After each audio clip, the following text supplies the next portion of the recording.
Okay, gang. Welcome to yet another episode of WIC TV, a cross-ideological space where we come together to talk about issues both political and cultural, from the silly to the serious. Gang, have we got a show for you today? We are going to be talking about the recent authorization by the U.S. and some of the NATO countries for U.S. and NATO munitions to be used against targets within Russia and Belarus. Previously, there was a restriction on this, that any weapons or munitions that we gave them could only be used in targets within Ukraine. However, recently, that has been rescinded and adjusted in a limited capacity. So tonight, we're going to talk about that. Is this wise? Or, given that fact that Russia has done and conducted exercises off the coast of Florida recently, is this a dangerous escalation? Why or why not? We've got a great lineup for this. We have a last-minute guest, SK Media, James, who will be joining us. I'm excited. I hope you're excited. But let's start by first turning it over to first-time guest on my channel, Barracks. Go ahead. What are your thoughts? Thank you for having me. Just getting back into the debate space. It's been a while, but the Ukraine conflict is one that me and several of my several associates of mine have been following quite closely. So it is good to be an American patriot fighting for the special military operation in Russia, which is not a perspective uh, that you get very often here, especially in the United States, when so many people are following the Russia hate here. So just pushing back against the propaganda on my channel, The Barracks. Thank you. Okay. Well, thank you for joining us, and I'm sure we'll get into it as we go.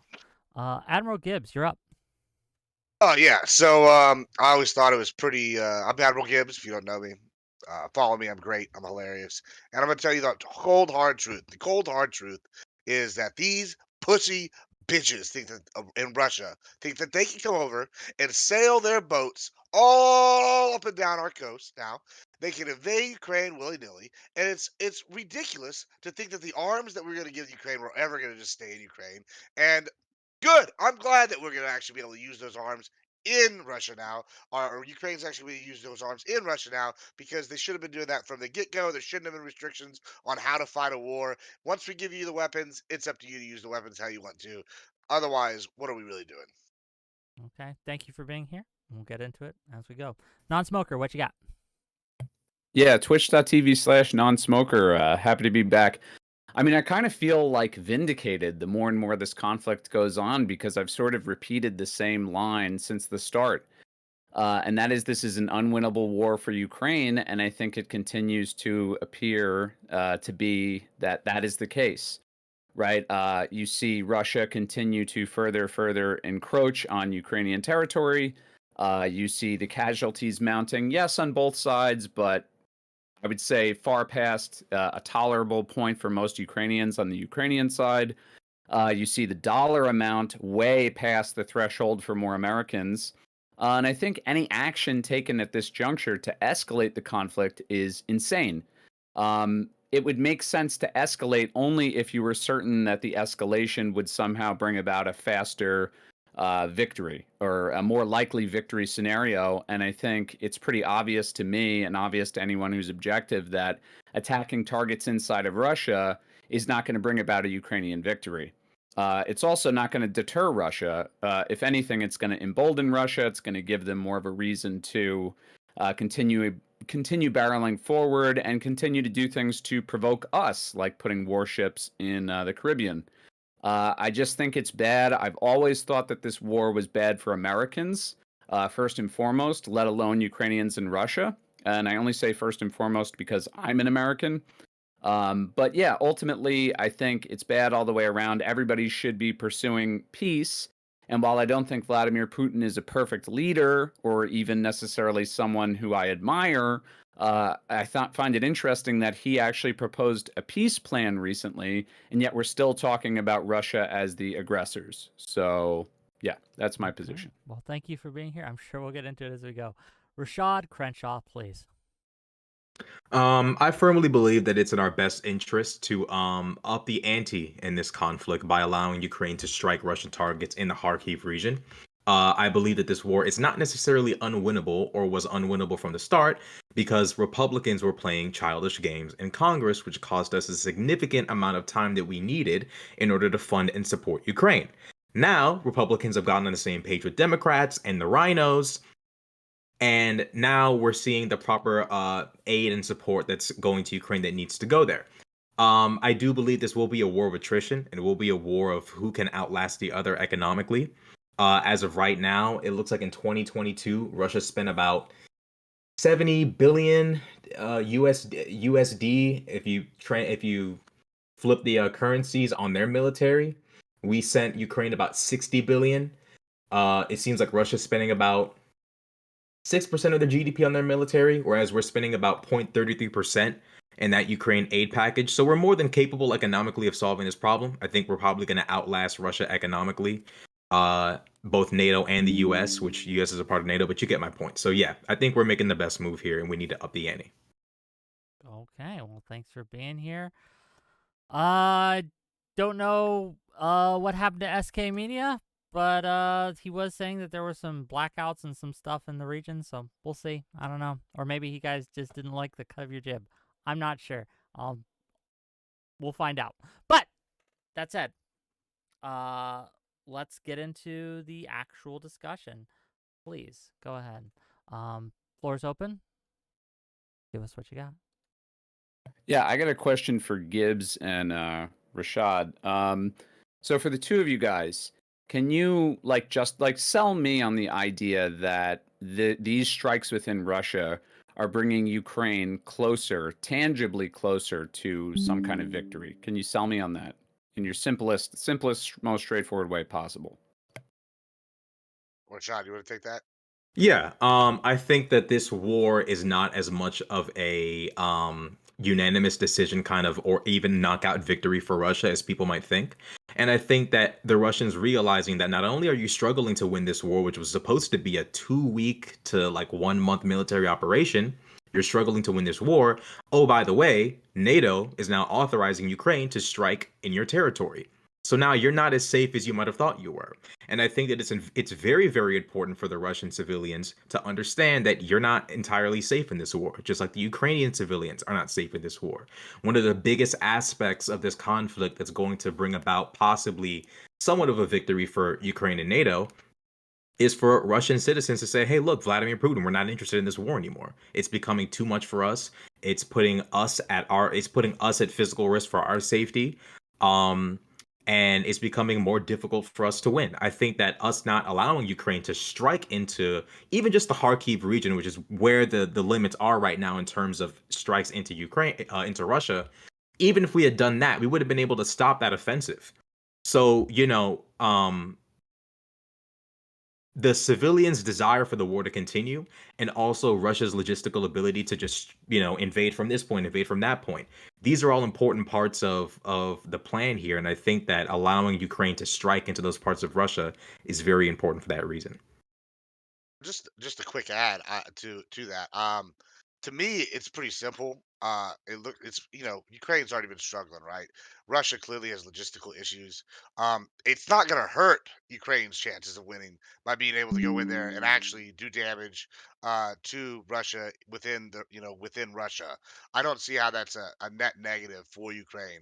I can see the argument saying maybe it's going to escalate things, but I feel like as like if I was a Ukrainian. I'm not, but if I was, I would like the ability to maybe reach out and touch my enemy in their home the way they're touching me in mine, right? Like that kind of is the way I'm looking at it.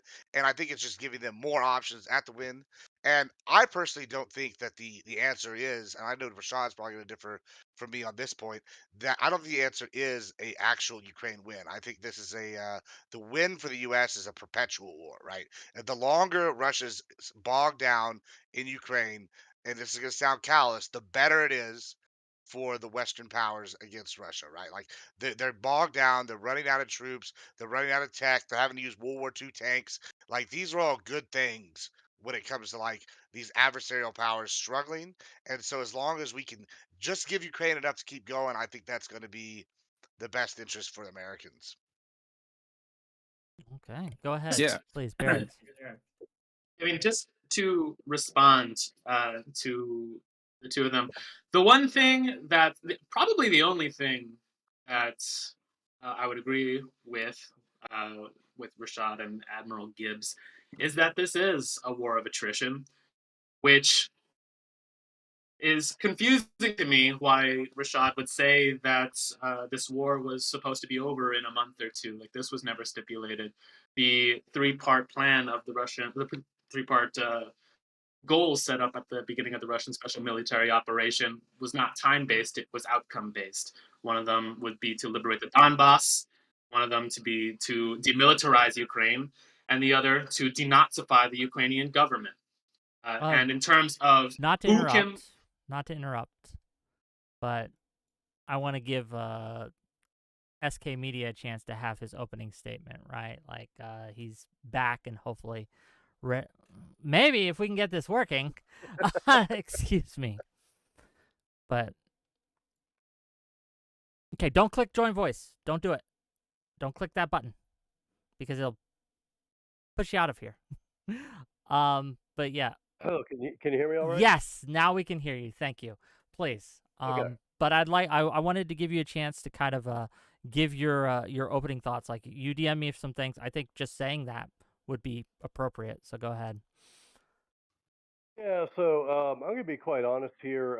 Some of your guests here are clearly full of shit and don't know what the fuck they're talking about. Particularly that Barracks guy. Barracks, are you there? Are you there? Oh, I'm here. I'm just muted. Right here. For... Okay. No, that's unmute yourself. So you are the guy you talk about. You fight the propaganda against Russia. Is that correct? Yeah, I fight the propaganda of mercenaries like you. Of mercenaries. Okay. First of all, you need to learn what the definition of mercenary is. Okay. There is actually mercenary is someone law who fights for a foreign country for money, which is what you're doing. For money. For money. Incorrect. Okay. Yes, a mercenary fights for money. Okay. A non-citizen fighting under contract in another country is not considered a mercenary by international law. Okay, there's an actual international law definition of that which you can read. If your definition were correct, every green card holder who fights in the U.S. military, for example, would be a mercenary. Okay. Now, so my question for you was, so you're fighting all this propaganda against Russia. How much time have you spent in Russia? Me personally, I've spent you personally. no Who else? amount of time. Zero amount of time in Russia. Okay, do you speak Russian? I was saying before you. Hold on.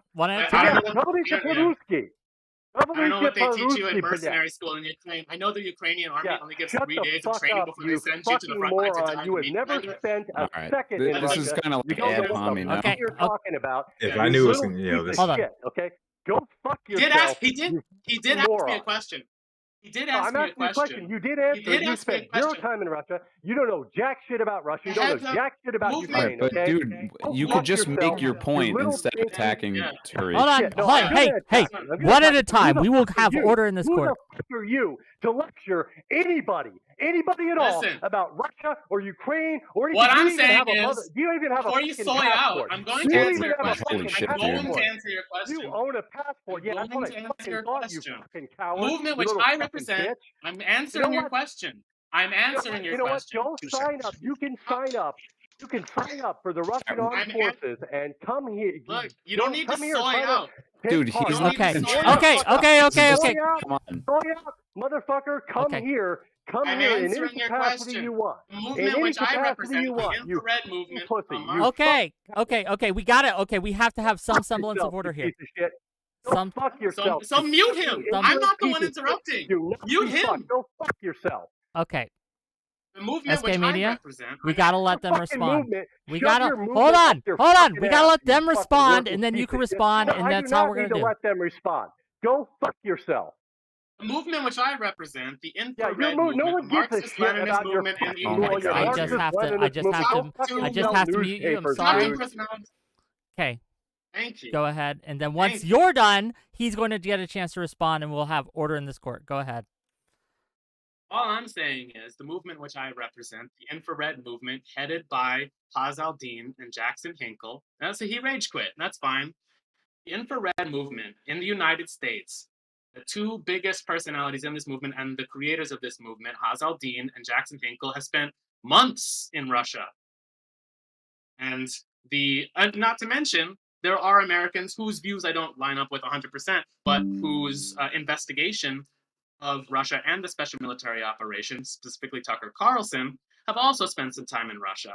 And from the empirical evidence that I'm getting from these people is that Russia is not this Hitlerite civilization that we're told it is. I've spoken with other prominent Russians, such as Professor Alexander Dugin, whose daughter was assassinated by the Ukrainian security forces, and whose work I greatly respect. Also, if learning from him, the foundation of the special military operation and the Russian civilization is completely opposite of what we're told, what we're relayed in the American media, in the consensus of American media. Okay. Well, I guess he didn't want to discuss. That's fine. He doesn't have to. We can have a discussion anyway. Go ahead.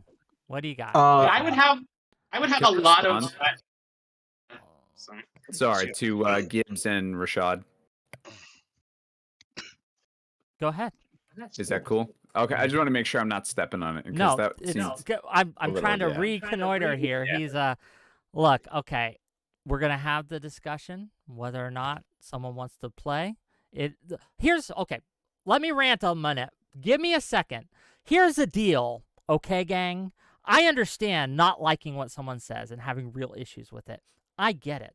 But this conversation is going to happen whether you are a part of it or not. It's going to happen. You can either choose to participate in the discussion, have your voice heard, get your points across, have that intercourse and dialogue, or you can run the fuck away, bury your fucking head in the sand, and shout and scream and plug your ears. That's the options that you have. Bully on you for going over and doing what you believe. Bully on you. But here's the deal. If you didn't want to come and discuss this, I told you this was going to be a discussion, right? I don't know why you decided, I don't know. Whatever. Fuck it. Rashad, go ahead. I thought Non-Smoker wanted to Non-Smoker, give I'm his sorry. response. Again, I'm a little Let's get back in the show. showing the bias, huh? Okay, wait. No, so yeah, so a couple things. I mean, so Rashad mentioned, Russia isn't having an easy time in this war. It was supposed to end in 2 weeks.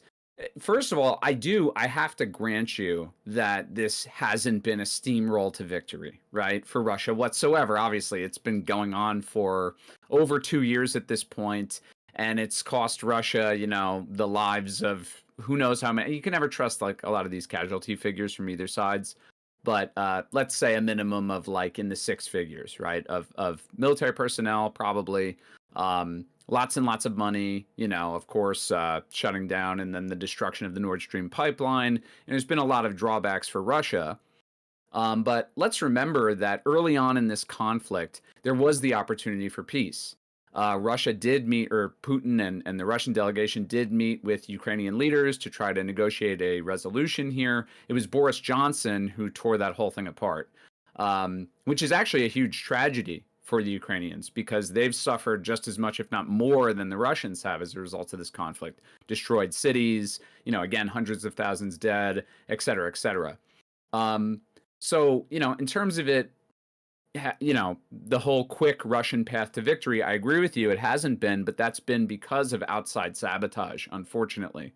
The second thing you mentioned was, you don't want Russians, or the mentality of like, you don't want Russian citizens or the Russians in general to feel safe in this war. And Gibbs kind of said a similar thing, like if I was Ukrainian, I would want the ability to strike back against Russia. The thing is, though, the reason you have this conflict is because Russia and Russian people don't feel fucking safe. And they don't feel fucking safe because of NATO expansion, and NATO expansion making Russians feel like they're more and more and more encroached on. The last thing I want to mention is, and Gibbs is actually 100% right, even though I just have a different view on it, that the longer the war goes, the worse it is for Russia, the better it is for America. I agree with that, but I also think that that's a horrible thing. It's a horrible thing on numerous levels. But the worst aspect of that is how terrible that's going to impact Ukraine. You know, it's going to lead to way, way more Ukrainian deaths, way, way more destruction of Ukrainian infrastructure, which is going to cost untold amounts of money to rebuild. It could cripple Ukraine. So I think that that's a bad thing objectively. I think everybody should be, you know, I feel like a fucking hippie or something, but I believe in peace.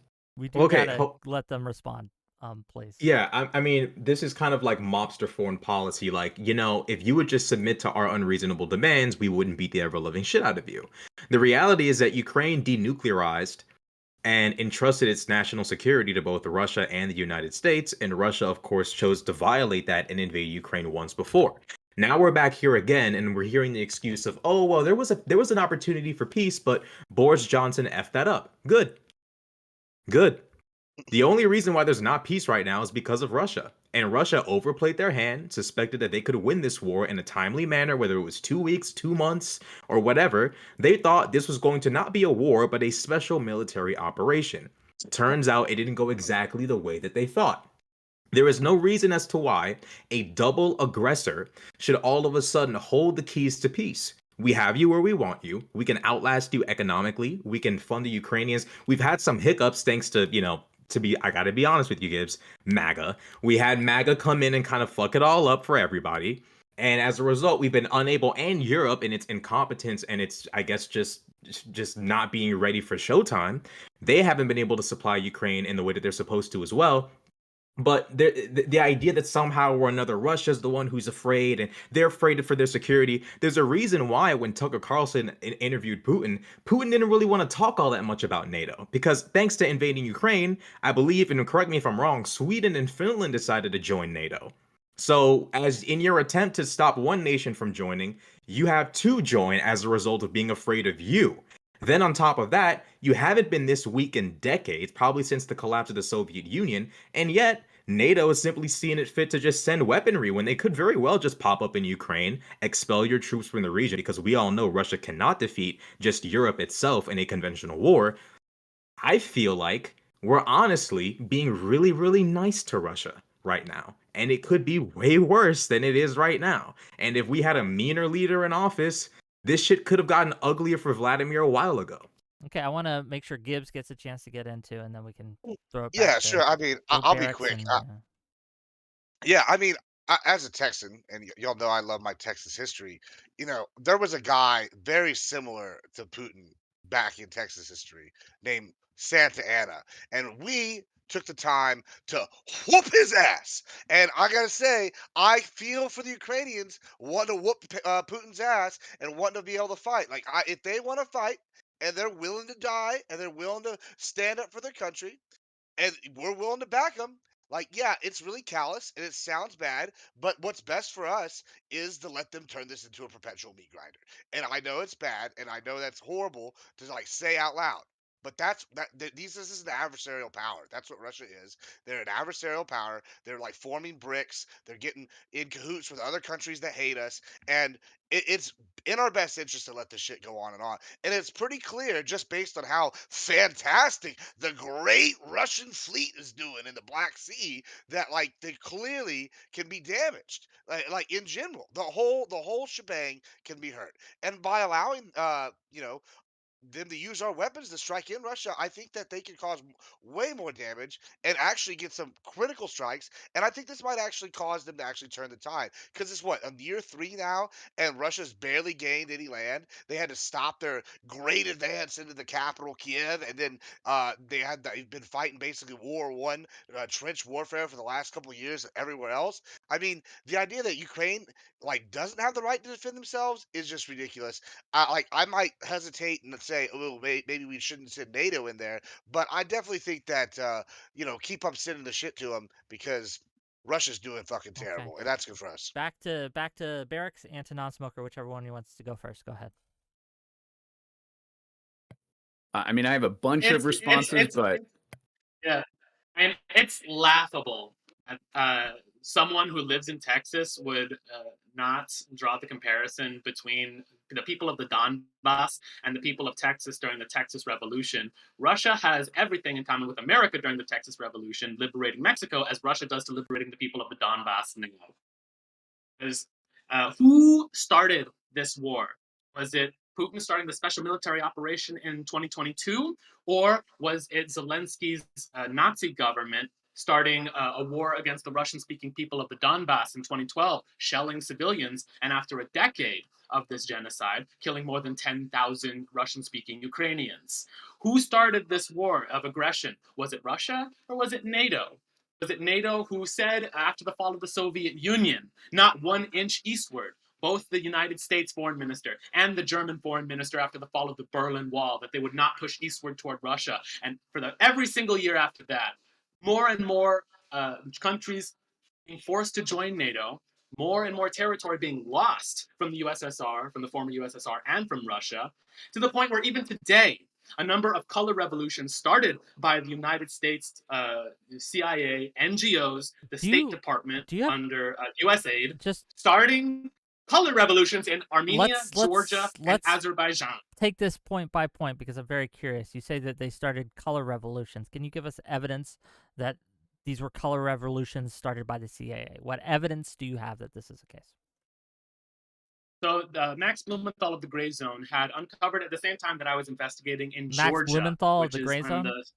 Did I hear that right? The Gray Zone. Okay. Yes. Who, and independently of myself, this is something you can go and look at for programs yourself within USAID, the Department of USAID, who funds and trains operatives in Georgia under the organization called Canvas. And this particular organization, and this is only one example recently from the past 6 months or so of organizations in the Caucasus. There are also organizations in the Balkans. So again, on the Russian border, groups funded and trained by USAID. That's the wing of the State Department. Who, we don't even have to talk about the CIA. We could just talk about the State Department in general, the USAID, training groups like Canvas to start violent protests in the streets, to destabilize local elections, and to generally cause havoc, to block traffic, to disrupt daily life in countries like Georgia, in order to open up a potential second front on Russia to weaken them while they try to liberate the Donbass. Okay. Canvas is one such organization. Hold on a second. Hold on, can I just ask a question? Well, hold Rashad first, and then Gibbs, and then we'll let him respond. Okay, I'm hearing this thing about how there was like an agreement for NATO to never expand. Can you point to a legal agreement, kind of like the Magna Carta or the Budapest Memorandum or the Declaration of Independence or some kind of like legal document that we can point to where the United States or NATO and Russia said we will never, ever, ever allow any nation that was formerly a part of the Soviet Union to join NATO? And can you point to a time in which we forced any NATO state to join NATO? It was a gesture of good faith. I mean, that was the whole idea. In order to soften relations between Russia and the United States following the Cold War, something that everybody should want because it reduces the probability of a fucking nuclear war. Part of softening that relationship was us promising the Russians we would not expand NATO 1 inch eastward. Who is us? The United States. Point to any sort of okay. Can you point to like any institution within our government, the Department of Defense? Can you point to any sort of branch of government? This is like common knowledge. So this is common knowledge that a conversation occurred between two diplomats. Yes. This is not how this works in terms of legal binding agreements between sovereign states involving invasions of nations and all sorts of, all of that. There needs to be some kind of agreement, kind of like the Budapest Memorandum or the Minsk Agreement. The point is not that it's illegal. The point is not that it's illegal. The point is that it's a violation of Russia's trust. Right, and that's what made Russia in a conversation between two people who do not. The point is that's what made Russia feel attacked and encroached on. No. We have to acknowledge a conversation between two people who do not have the authority The Dude, authority it wasn't within their two fucking nations. Hold random on, people. non-smoker, you These are gotta diplomats. let him finish his point, and then you can respond. I And promise I'll give you a chance to respond, people- non-smoker. I promise, but you gotta let Rashad get it out. He can fire back if he wants, but two people who do not have the authority to make these kinds of agreements. There's no way in hell that two diplomats can make an agreement like this with no correspondence between their heads of state or any of the departments in control of these kinds of decisions. This is not an actual legally binding agreement. And to end the lives of hundreds of thousands of people and invade a nation state because of a conversation between two diplomats,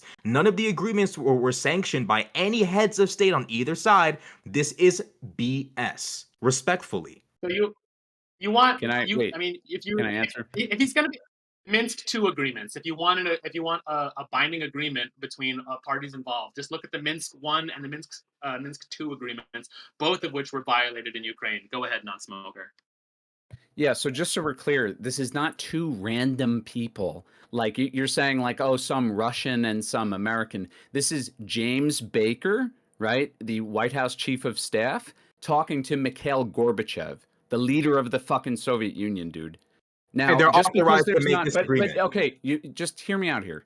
Like, let's forgetting the debate bro rhetoric. What I'm trying to tell you is that there is not a legally binding thing, thus making it illegal, right? I'm not saying it was illegal for these other states to join NATO. That's not my argument. My argument is that the expansion of NATO was a violation of Russia's trust, which was established through diplomatic talks between very, very, very high level people. Right. And that's kind of what created this tension that ultimately boiled over in fucking first in 2014 in Maidan and then later in 2022. But nobody denies, no serious person denies that NATO expansion, there was a pretty contentious debate around that in the US because the whole purpose of NATO's existence is to basically curb quote unquote Soviet aggression. So with the collapse of the Soviet Union, there's a really good argument to be made of like, why would you want to continue expanding NATO, especially if we're on friendly terms with Russia? And that's Russia's argument. Why would you want to continue to expand NATO, pushing all the way into Ukraine? What they wanted to do eventually was Ukraine and then later Georgia, or really the two at the same time, which to your point earlier about Finland, and I think you actually make a valid argument that like that didn't work in Vladimir Putin's favor. Now you have a NATO member right on your border. But there's a huge distinction for Russia between Finland, a country which is much more European in terms of its economic ties, and Ukraine and Georgia, which are, especially Ukraine, was, firmly economically linked with Russia. Now it's being pulled entirely out of its sphere of influence and being pushed into the European one, which the Russians view as a threat. So that's how you got the conflict. I'm not saying they did anything illegal by expanding NATO. I think they just violated Russia's trust. Your response? Yeah, I mean, I'm not arguing entirely just legality. I'm also arguing like there has to be some sort of official agreement between two nation states when we start saying, hey, we discussed this and this discussion was not upheld, therefore we're going to invade this nation state. That's extreme. That's insane. It'd be another thing if Russia said, hey, we agreed to this. You and your entire government signed on the dotted line and said this exact thing right here will not occur. That never happened. A discussion between two highly qualified individuals, a discussion between two highly qualified individuals is different from an agreement between two nation states that is legally binding. There has to be some sort of acknowledgement that Russia is grabbing conversations between two high-ranking officials and saying, hey, this right here is a clear agreement between both of our nation states, which it is not. And because what we discussed X amount of years ago, which was never legally binding, was broken, we are now going to invade Ukraine. If they just said, hey, we're doing it because we want to, I'd be like, all right, cool. But to frame it as though, oh, we trusted you and you broke our trust, that's just... like, what about the fucking Budapest Memorandum? We're just gonna ignore that? I mean, also, just fuck them. Like, I mean, they're an adversarial power. I think everybody here but Barracks can probably agree that Russia's an adversary. Like, it's not like They they're are, but they buddy. didn't have to be. They didn't have to be, is the point. Okay, let me ask Russia you, was on maybe good Admiral- terms with us. do you really believe that? Like, I don't Yes. believe that. I don't believe that. Dude, Putin. Maybe Okay, Admiral listen. gives us One at a time. Sorry. Yeah, no, go, Barracks, and then we'll let if Gibbs respond. if I'm gonna be called on by name, yeah, I should be allowed to respond. Yeah, Maybe you are. Admiral I'm gives us allowing you some- to respond. I promise you. Go ahead. like uh, Russia being an adversarial power, that was not the case during World War II when we were allied with each other to fight the Wehrmacht, to fight the Nazi war machine. We did not necessarily, Russia didn't want to be an adversarial power in 1954 when Foreign Minister Molotov asked to join NATO and was turned down by several foreign ministers in the EU bloc. Putin did not want to be adversarial powers when he asked to join NATO in the year 2000 and was also turned down. The only belligerent power here are the NATO forces who continue to expand eastward in order to do to Russia what they did to Yugoslavia, which, yes, Yugoslavia, the former Yugoslavia, was an economic competitor, outcompeting any European country in terms of economic production, which is why an illegal NATO invasion had to happen in order to maintain a European monopoly. I don't know why you seem to be threatened by another country doing well economically, but bringing Americans into this conflict and raising our tax dollars, putting our citizens at risk of nuclear war, makes you the one who's blindsided by the possibility of nuclear war, who makes you an enemy of this country, not me. Okay, Rashad and Gibbs, go ahead, respond to that. Well, I have a question I wanted to ask for a little bit here, and I think it's pretty pertinent. I keep hearing the term. I mean, I know this is something Putin said he wanted to do when he started the special ops operation, denazification, right? Like, I think maybe we should take a look, take stock of that. The idea that Ukraine is, you know, Nazi 2.0 is the Fourth Reich is to me laughable at best. I've seen no evidence to support that. I like they have a very small, like every country, Europe has like a white supremacist kind of like, has some groups that work within them, and they try to gain power, just like every country has bad eggs. There's terrorist groups in Russia. Apparently they just had like a whatever, it was a shooting. There's all that, but the idea that they're just widespread, they're the second coming of the Third Reich is laughable. It's laughable, and I just, it's utter propaganda, and I'm not buying what you're selling, Barracks, on that. And so whenever you're sitting here using that as a justification, I'm just going, ha ha. That's what I'm doing. I'm laughing at you, right? And so, But like, just to respond I to don't y'all, buy that. Do you actually buy that? Like, how much have you smoked today that makes sense to you? Because I want you to give me the name of your weed dealer, and I'm gonna call him and buy some, because that shit's got to be you can the make Gucci you stuff. can make Like, some ad hominem attacks, but I can respond to both of you, both sure, Rashad go and ahead. you, Admiral Gibbs, because apparently the both of you aren't smart enough to read. That's right. So I'm not smart Rashad, enough. You got it. Nailed it. Rashad has yet to respond. Rashad has yet to respond to me bringing up the Minsk Accords, which was a legally binding document, which Angela Merkel of Germany had said was a complete lie Yeah, in but order who? to buy That's not time. gonna work with me But because I don't give a I'm shit not about answering that. your question. So with the Minsk Accords, which was to call for a ceasefire on both sides of the conflict between arming fighters in the Donbass by the Russian government and the Ukrainian government, who was funding neo-Nazi movements specifically. Like, the reason we're in this mess today is because Ukraine was founded by Nazis. Their national hero, who we consider George Washington. Their George Washington is a man called Stepan Bandera, who was a high-ranking officer in the Nazi party. There are statues to the guy, government-funded statues. There are streets named after the guy. There are like their national anthems I written don't think about is Stepan this isn't Bandera. really a discussion you want to have. I mean, didn't Vladimir Putin hire Yevgeny Prigozhin and Dmitry Utkin? Do we want to pull up a picture of Dmitry Utkin's collarbones? Pause. This is a guy Yeah, who employed neo-Nazis. Wagner Group, if I recall correctly, is named after Hitler's favorite musical composer, right. supposedly. So here we have Vladimir Putin, who thinks it necessary and upon himself to invade a nation state and ruin the lives of millions and the lives of hundreds of thousands to denazify Ukraine, and yet he seems to be perfectly comfortable with hiring a neo-Nazi and his collaborators to do his dirty work. I find that really, really Even weird. Now, to remind you, even if you wanted to, even if you wanted, our Scout Sniper even if you unit wanted is to make well that, known we're not is funding well Russia. Are we known. funding Our Russia? Hold Are on, we you funding got Russia? let him the answer. Are Scout. we Hold funding on, Russia? Barracks. He let you go off. You gotta let him go off, and then once he's done, I promise you'll have some space to respond to him. Rashad, finish your point, please. Oh my I God, just today has wanted been to the say. worst. But anyway, go ahead.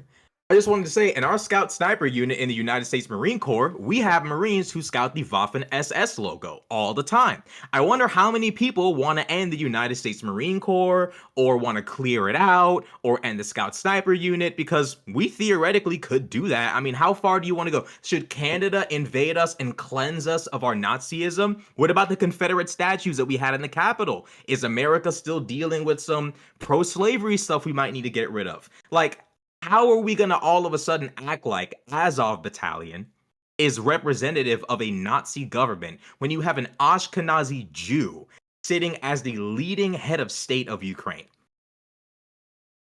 Can I Are we answer? funding Russia? Are we funding Russia? He's He bounced. yeah. I guess we Because I win. mean, we're not funding No, Russia.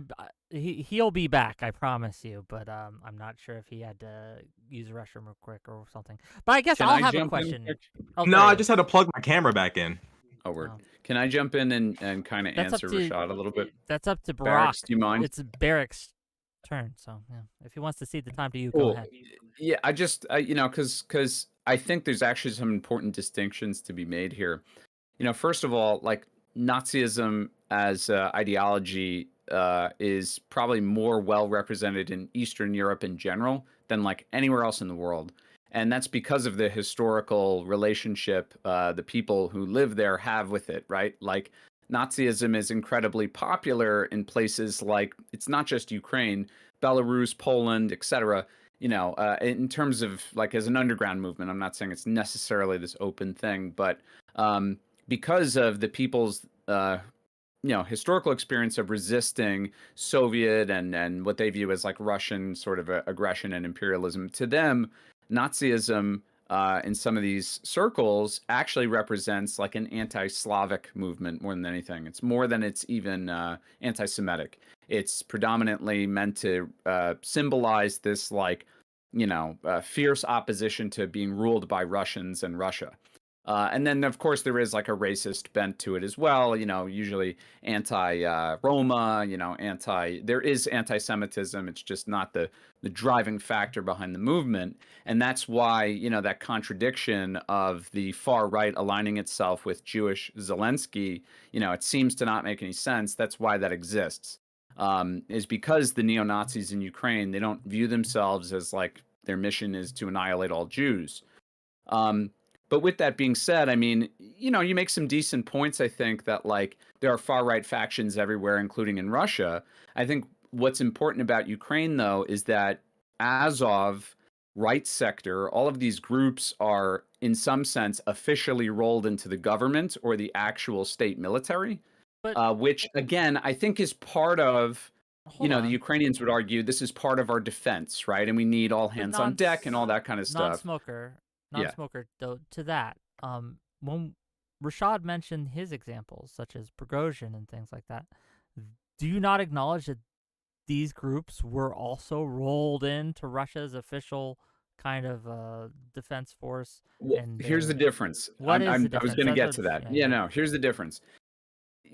Wagner is a mercenary outfit, and they're not ideologically led. They're in it for money. It's a for-profit enterprise. So their movement is not necessarily like we have this ideological drive to kill off Ukrainians because of their racial inferiority. It's not about that. For Wagner, it's about profits, right? Ultimately. And a lot of these symbols, it is what Rashad's saying, like you see in the Marines. Like it's just meant to be like affiliated with, for lack of a better way of putting it, edgy military sort of shit, right? Azov, right sector, these groups have a distinct ideological bent to them. Like they have a vision of like a pure Ukraine that's cleansed of cleansed of Russians, right? Cleansed of that Slavic legacy. Basically, it's more European, more Polish, right, in its orientation. That's kind of the difference between the two. Would you grant non-smoker that it's inappropriate for the leader of an organization as strong and as numerous as Wagner and as expansive, it's inappropriate for Russia to appoint to employ such an organization, given what the organization is, one, named after, and two, one of the heads of the organization being a literal like, imagine if Eric Prince came out tomorrow and was like, I really don't like non-whites, and here's the tattoos to show it. We'd be disturbed. We're already disturbed by some of the stuff Blackwater did, but imagine if Eric Prince was like, you thought what happened before was bad, look at my new lifestyle choice. That would be really, really weird if we kept working with him or Blackwater. You see where I'm where I'm coming from. I don't disagree with that. And to be clear, like, and correct me if I'm wrong, non-smoker, because I may have misheard, but did you say that the Wagner Group was not a neo-Nazi outfit? I don't think they are. No, you don't think they are? It's not. No. It's a private military group. It's a for-profit enterprise. I mean, again, like the distinction is, do I think that here? Let me grant you this. Do I think there are Nazis in Wagner or people who have Nazi ideological motivations or beliefs or whatever? Yes. But do I think that that's the primary focus of Wagner as an organization, and that's why Russia has incorporated them into their assault? No, I think they're. Do you acknowledge I think that the leadership of Wagner, the Wagner Group, was neo-Nazis? But it's not part of the organization's driving goal, right? You know, like they have shitty beliefs, but it's not what their primary purpose is. I actually want to agree with non-smoker on this point a little bit, right? Like, I think there are some. Yeah, so hear me out. Yeah, just hear me out. Like, you know, y'all might disagree or whatever, but I think there are some aspects of Wagner that are clearly Nazi inspired. We can dive into that. I'll let Rashad dive more into that because he was pretty hitting the specifics pretty hard. However, I do agree that I think they're primarily a private enterprise base. That's their main goal is generating more funds, right? And the things that do is war, right? That's what they do. Gibbs, hold on. To you, Gibbs, if you have an organization where the leadership, the people who are running the show, all are basically neo-Nazis, right? And they have that belief system, do we not, again, understand that the decisions that they will make, these leadership will make for the group, will be based on their ideology? Do we not just acknowledge that just straight out the gate? Possibly. I'm going to say possibly, right? And there's two things that lead me to kind of lead to the money making side. One, I don't know if you've ever read anything about the Nazis, but you know the Wagner Group is a massive influence right now in Africa.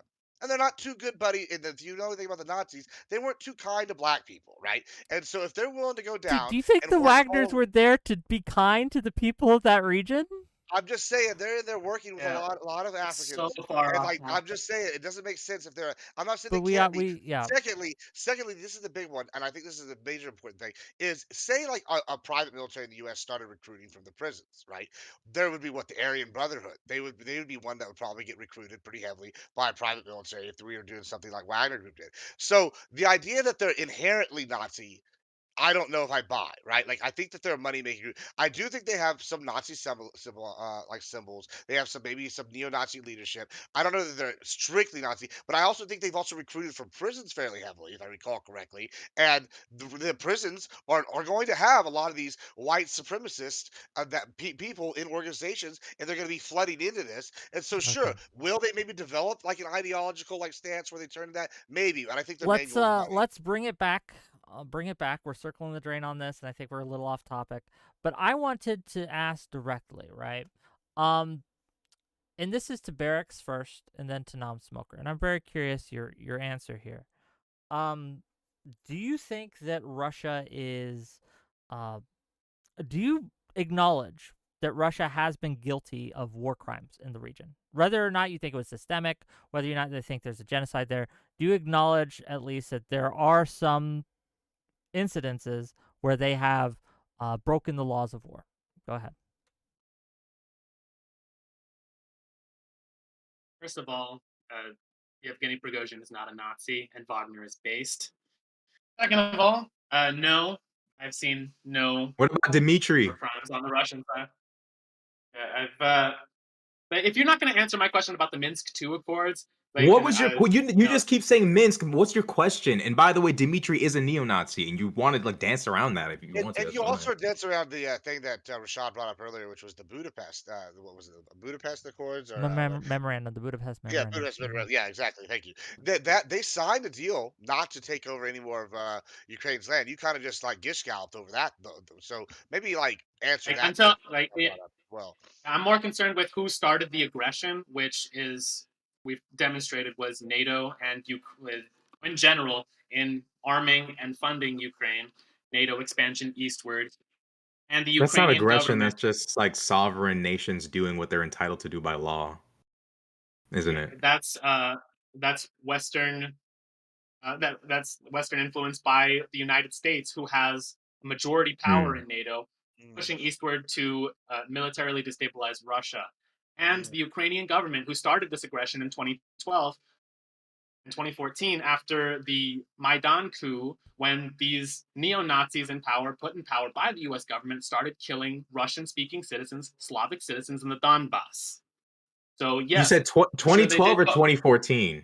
Yeah, because what's his name wasn't even in power in 2012. I kept looking up 2012. I couldn't find it. Do you mean 2014? I'm asking out of actual trying to understand what you're saying. 2014 after the Maidan coup, like the Okay. Ukrainian government shelling citizens in the Donbass for the past 10 years. And after the Minsk agreements were signed in 2015 with a ceasefire agreement on both sides, and then EU agreeing to hold a referendum in the Donbass if they wanted to join Russia, a referendum which was never held. Like, all of the belligerents starting the aggression are either Ukraine or NATO in the first place. So Why did Russia start? If they're not going to hold to their end of the bargain, I don't blame Russia for not holding their So end would of you the agree bargain. with like Considering giving they're Ukraine the nukes back then? Because Russia's clearly not upholding that end of the deal. So would you be okay with like, hey, all right, Ukraine, y'all can have your nukes back? Would you be okay with that then? I don't believe in giving nukes to failed states. No, that's a horrible idea. So I mean, but Russia was a failed state after the Cold War. So what? Be you okay with them having nukes then? The USSR is not Russia. The USSR was a voluntary But federation, and it that was failed. Russia for a while there. Yeah, Like, Russia was the center of the USSR, but the two are it not was the center. synonymous. Oh, they're not synonymous. No, it's Hold on, a country is different from a voluntary federation of countries. Yeah, we got it. Hold on. Voluntary Hold on. federation. Hold on. I don't want to get stuck on this. I want to stick to the Budapest Memorandum, the Minsk Accords, in that lines of questioning. Both of those. Well, I wanted to ask him, like, Please, he said they shelled the shit out of these, people in the Donbass. What caused them to just blow these people up? Was it just like they were just doing target practice, or like what's going on? It's because, as Non-Smoker was saying, a neo-Nazi regiment of the government who came into power after the 2014 Maidan coup had a staunchly anti-Slavic bias. They were banning the Russian language in schools in the Donbass. They were targeting civilians and eventually started shelling civilians. So Don't the Ukrainians speak Russian though? In the Donbass they do, but even Zelensky nowadays has banned the Russian language again, just pushing this anti-Russian, anti-Slavic bias. Ukrainian. Okay. Okay, so there's literally, I don't know if you can provide. Are you denying? No, I'm asking you. Are you advocating to provide? Can you provide any sort of? Because I'm looking this up and I don't have any evidence of Ukraine just shelling them for no reason. It's saying that Russian-backed separatists began engaging in actual combat when Russia invaded Crimea. Can you link us any sort of stuff where Ukraine starts blowing them up? There's a bit of a double standard there, isn't there? Because I mean, I was going to respond to Wick and say, okay, is Russia guilty of war crimes? Well, I'm positive civilians have been killed. I'm positive that people have been killed in extrajudicial killings. I think that there's questionable evidence around certain things there, the accusations. What do you think would be the worst thing that Russia's done in Ukraine? I'm just curious. Extrajudicial killings of civilians, for sure. Okay. But I would say at the same time, so I would say, I disavow, I think all of that's bad and blah, blah, blah. But at the same time, when we talk about what happened in the Donbass after the Donbass war following 2014, Maidan Revolution, You could argue that that's a civil war, and so by your logic, it's like, okay, well, it justifies the killing of civilians, it justifies the burning of the trade union building, killing all of those people. Like that's perfectly fine in that case because there's a war going on. Well, then by that logic, I guess it's fine that Russia kills civilians because there's a war going on. Like my argument would be in war, civilians die and it's a tragedy. For it to be some like particularly like significant stain on one country versus another, you'd have to demonstrate that the country, the accused country, is going out of its way to target civilians in some sort of terror campaign, which is what I think Israel's actually doing in Gaza, by the way. But short of that kind of evidence, and it's difficult to prove Israel, that. Palestine, we're setting. We're Fair, not fair, fair. debating I that just had tonight. to Please. sneak it in. Sorry, but I had to sneak it in. Yeah, short of that kind of evidence, I'm hesitant to say like war crimes that are in some way worse than any other country conducting an invasion. Let's stick to this. Any accusation, as we've demonstrated, any accusation that can be made against Russia, which on by these two are dubious claims, by the way, it applies to both sides. The difference is the United States is not funding, arming, and training Russians. We are funding, arming, and training Ukrainians, who we have demonstrated every accusation you make against Russia applies equally well to Ukraine. I want to give. So, yeah, I want to stick on this. True. Yeah, well, I'm the moderator. I'm not going to make that point, but I want to stick on the actions by Ukraine and Russia both after the incidences in 2014, right? When in the Donbass region and things like that. And Well, go on, please. yeah, so I want to talk about that because we were just Mhm. told by Boo Boo the Fool down here that Russia is banning the language. And I just with a quick Google search that took me 10 seconds. It not Russian. That the Russian language is banned. Zelensky is a native Russian speaker. That's so like one. I guess was Zelensky gonna just ban himself from fucking speaking his native tongue? No, that didn't happen. Two, like I said, this guy's either just lying or he's got his Putin's dick so far down his throat that he's actually been brainwashed by the jizz that he actually are believes what you he's drunk saying right now? because You're because slurring your what you're words. Are you saying. drunk right now, Gibbs? No, I'm not drunk. Gibbs, are you Thanks, drunk? appreciate it. Yeah, I wish I was because it'd make more sense what you were saying if I was. But you're You literally know, sitting here Google just thinks outright George lying. Washington is a I black literally, man. I literally pulled up within 10 seconds a PolitiFact If you article want to that showed if they you have want to use not Google, banned the that Russian like language. I mean, that's fine. You're just lying though. So like when you say, "Oh, me and Rashad are making you want to dubious use ad claims," hominem you're literally attacks, like lying. You're literally lying. Like, why are you lying? Let me ask you that. Why are you lying right now? this is a long stated habit in Ukraine. Like Ukraine to this day is banning the Russian Orthodox Church and targeting Russian Orthodox priests, banning the Where's Russian the evidence? language, Give me some evidence. tying up. Whoa. He's actually somewhat correct about that. They did, in fact, ban the Ukrainian Orthodox Church. The problem is, as it turns out, the head of the Russian Orthodox Church, which both these organizations were very much linked before the war, as it turns out, that guy has been a suspected KGB agent since the 1970s by the Swiss government. And one thing we know about the Swiss is they're very well known for their neutrality. So if you're being accused of being a fucking agent by the Swiss in the 70s before any of this shit popped off, you're kind of sus. And I think that during a time of war where your nation's survival is heavily dependent upon getting as many double agents the fuck up out of your country as soon as possible, I can't blame Ukraine for saying, hey, this whole Orthodox Church thing cease to exist for now until we figure everything out. That just makes sense to me. You want to accuse us of justifying war crimes when banning an entire religion from a country and prosecuting priests for the alleged Christianity crimes is the of one religion. person? Not even crimes. Political associations of a now defunct federation, which is not a crime. You want to accuse us of justifying war crimes when the justification here of banning an entire religion and prosecuting priests is going on right now.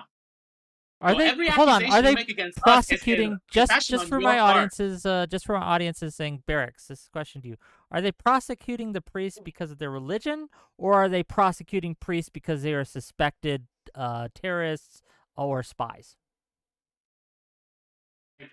When you are evicting priests from churches that have been around for hundreds of years and throwing these priests in jail because of the alleged Oh, accusations against one guy whose alleged political associations, which aren't a crime, by the way, when you could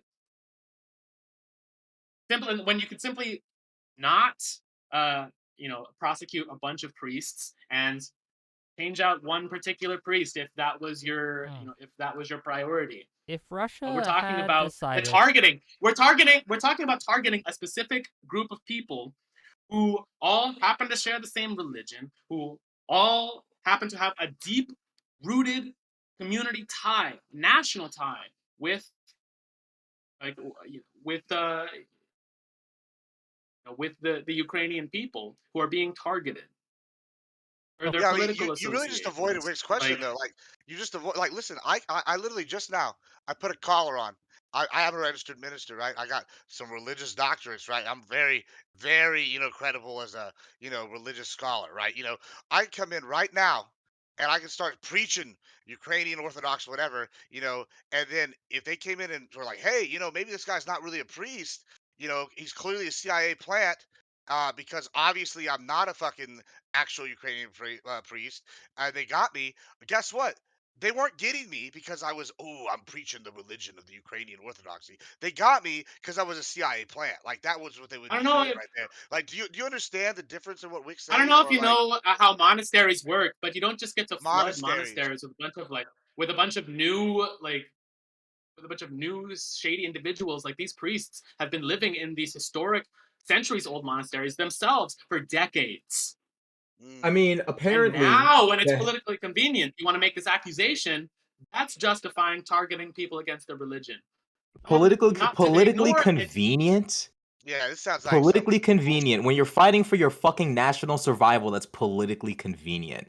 Bro, Again, to remind you, when big I'm homie, Is when though. big I'm the one homie, calling big for homie. Russia to defend itself, and I'm the one who's Defend accused of itself. justifying war crimes. When time and time again, every accusation you make against us also applies to you. When you have yet to make a good argument for why Americans should be paying for this in the first place. okay, Wait. hold Because on. it's Hold us That's on. a good who are question. funding this. That's a good question.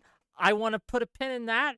And well, first of all, if you have something to say to him, Rashad, go ahead. But I do want the next topic to be: should America be funding this and involved? I do want to transition to that because I think it's worth discussing.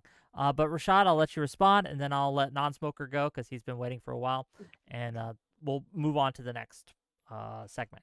Go ahead, Rashad. Okay, so Moscow Patriarch Kirill, head of the world's largest Orthodox Christian church, whose clout transcends his Al Jazeera, transcends Russia's borders to believers in former Soviet republics and diasporas, has defended the Kremlin's right to start the war. Now, I'm not saying this guy's the fucking Pope, but I am saying he seems to have some level of religious clout amongst Eastern European people who believe in the Orthodox Church. Imagine a guy with this kind of social clout coming out and saying, that war's great. I can't really look at Ukraine as crazy for saying, okay, this organization is done in our country as we're fighting for our fucking existence, when the head of the organization literally sits there and says that he completely supports the Kremlin's right to start the war of invading our nation. I just can't believe that you would try to equate or try to make it seem like they banned a religion. Vivek Ramaswamy tried this one. Vivek, he said Ukraine banned Christianity instead of just saying, hey, Ukraine banned a fucking organization headed by a guy who said that the invasion of their nation is cool. Also, Why can't you guys just admit that? Just real quick, also to piggyback off, and I'll let you answer. But is there any pushback, or do you, Non-Smoker and Barracks, do you deny that this guy was a KGB agent? Putin? Is that what you're asking? No, I don't know enough to say one way or the other. No. Oh, okay. Because I've looked him up. I don't know enough to say one way. I don't know what to say one way or the other. But again, if he has a differing political opinion than you, this does not justify. But if he was, I'm an American. I believe. Even if he was, this is not a good enough justification. Okay, so even if to he jail is someone who has a differing political opinion. Sure. So even if he First, was a KGB agent, you'd be I'm fine? a Marxist-Leninist. I would think it was based if he was. Okay, But fair that just enough. means That's all I that wanted to know. he had a differing political opinion. If Robert E. Lee Lee, for jailing political opponents, not even a political opponent because he's not in the government, someone who's voicing a different political opinion than you, and you are advocating to throw that person in jail. Yeah, Go ahead, Rashad. Yeah, I mean, Go like, during the nail it. Civil War, during the Civil War, somebody was like, "Yeah, that Confederacy shit is really, really nice." Oh, and by the way, my massive organization that influences the minds of millions of Americans, those Confederates down there, I'm fucking with it. And in fact, I really hope they win. If Abraham Lincoln said, "Yo ass is in detention and your organization is done until for the foreseeable future," I Hold can't on, be like, Rashad. a nation is fighting for its Rashad, future. Rashad, but that's not what's And happening the same thing here. applies to Hold Russia. on, let me respond to Rashad real quick. Rashad, that's not what they're doing here. What the accusations here aren't that they're preaching pro-Russian propaganda. It's that the heads of the organization are actual agents of Russia, and they are working with Russia. Because I think I there's mean, a separation here. We could say, you're saying stupid shit, and I would agree with Barack. I'm sorry, not Barack, Barracks. I would agree with Barracks that you shouldn't jail someone just because they have a stupid-ass opinion, but that's not what's happening here. What's apparently, happening is that they are actually agents of the enemy state. But go ahead. apparently, according to material from Soviet archives, Kirill was a KGB agent, and apparently what he I'm was an saying. officer within the organization. So the guy, But according to reliable sources, aka the Swiss government during the 1970s, is suspected, to be fair to you guys. let's give it to non-smoker and let him respond, and then we can move to the next topic. Wait, didn't we move to the topic of should America be supporting? We're going to. the We're war? about Yeah. to, but I wanted So to you give you want a me to chance go to on respond the to all priest that. thing? Listen, If he If doesn't you want want. to, it's fine. No, let me summarize really, really quickly. I think that, you would have to demonstrate to me that this guy was in some sense doing something to tangibly undermine the Ukrainian resistance to justify jailing him. I don't know enough about him to say who he worked for or didn't work for or whatever. But, and it's possible that he was doing that. And then I would buy that argument. Okay, I guess they would jail him just like Russia would jail some Orthodox priest who was undermining the Russian military or something like that, or the Russian state in some way. Yeah, that's my only argument on And that. I'm going to give you the topic first, since you're here, since they've talked a lot, and I'm going to give you guys the chance to answer this first. Obviously, America does have geopolitical interests in the region, right? I think everyone can acknowledge that, yes? That there are, right or wrong, whether we should or not, we have geopolitical interests in the region. Should America continue to fund Ukraine? Why or why not? First to non-smoker, then to Barracks, then I'll let Gibbs and Rashad respond. And this is to fund at all, right? Cui bono, right? I mean, who does it benefit? Okay, because when we say America, who are we referring to? There are people in America who benefit from the war in Ukraine. Weapons manufacturers, for one, they're making billions and billions of dollars. They're basically subsidized industries, in essence, right? They're offloading their old stockpiles. They're getting huge injections of cash. It's a huge win for them. It's potentially a huge win for America in terms of its competitive nature on the global natural gas market, right? It's a opportunity for the American hegemonic, empire to deplete what they consider an adversary militarily. So in that sense, I totally understand. I just don't think any of that benefits the American people. I think the American people see themselves facing inflation, which, while not being driven necessarily directly by this war, indirectly definitely contributes to inflation. I think spending enormous amounts of money on a foreign conflict that most Americans know nothing about at a time when the middle class is rapidly evaporating, when people feel abandoned by their government, is a really bad fucking look. I think that, it really doesn't benefit the American people to feel like we're, in some sense, compromising our safety by risking a potential nuclear war. Do I think a nuclear war is going to happen? No. But do I think it's a 0% probability? I think we're close. I'll put it this way. We're closer than we were before the war to a potential nuclear scenario, which kills all of us. So that's bad. And no, I don't think we should. Sure. Barracks, go ahead. Well, I would argue not only is it not in America's strategic interest to be in a military conflict on another continent. I mean, that's pretty self-explanatory to the average American person who is sick of sending hundreds of billions of dollars to this conflict. when we have homeless people here, when we have a border crisis we need to worry about, when we have Mm. drug addiction. The average American knows that it's not in our interest when we need to focus on America.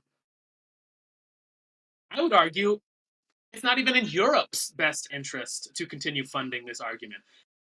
Not just because with this recent round of parliamentary elections that reflect this opinion in the general population in France, Germany, Italy, all who are seeing rising popularity with their nationalist parties who want to focus more on their national self interests rather than the globalist interest of expanding NATO's military reach. Not even just that this opinion is reflected popularly in Europe, but we've seen the material, economic costs of continuing this farce. Germany now has no energy security. The last bit of energy security they had with Russian oil has gone up in smoke with the mysterious blowing up of the Nord Stream pipeline. And we have Europe, the European economy in absolute shambles. While the IMF has predicted that Russia is expected to grow its economy by 3%. Russia can drag on this war as long as they want. Europe cannot. Europe is not energy independent. Their manufacturing is going down. They do not have the manufacturing to produce enough tank shells, to produce enough tanks, to produce enough planes, to produce enough fuel, to produce enough food for any military guarantees if Ukraine joins NATO. It's not even in Europe's best interest. I'm done.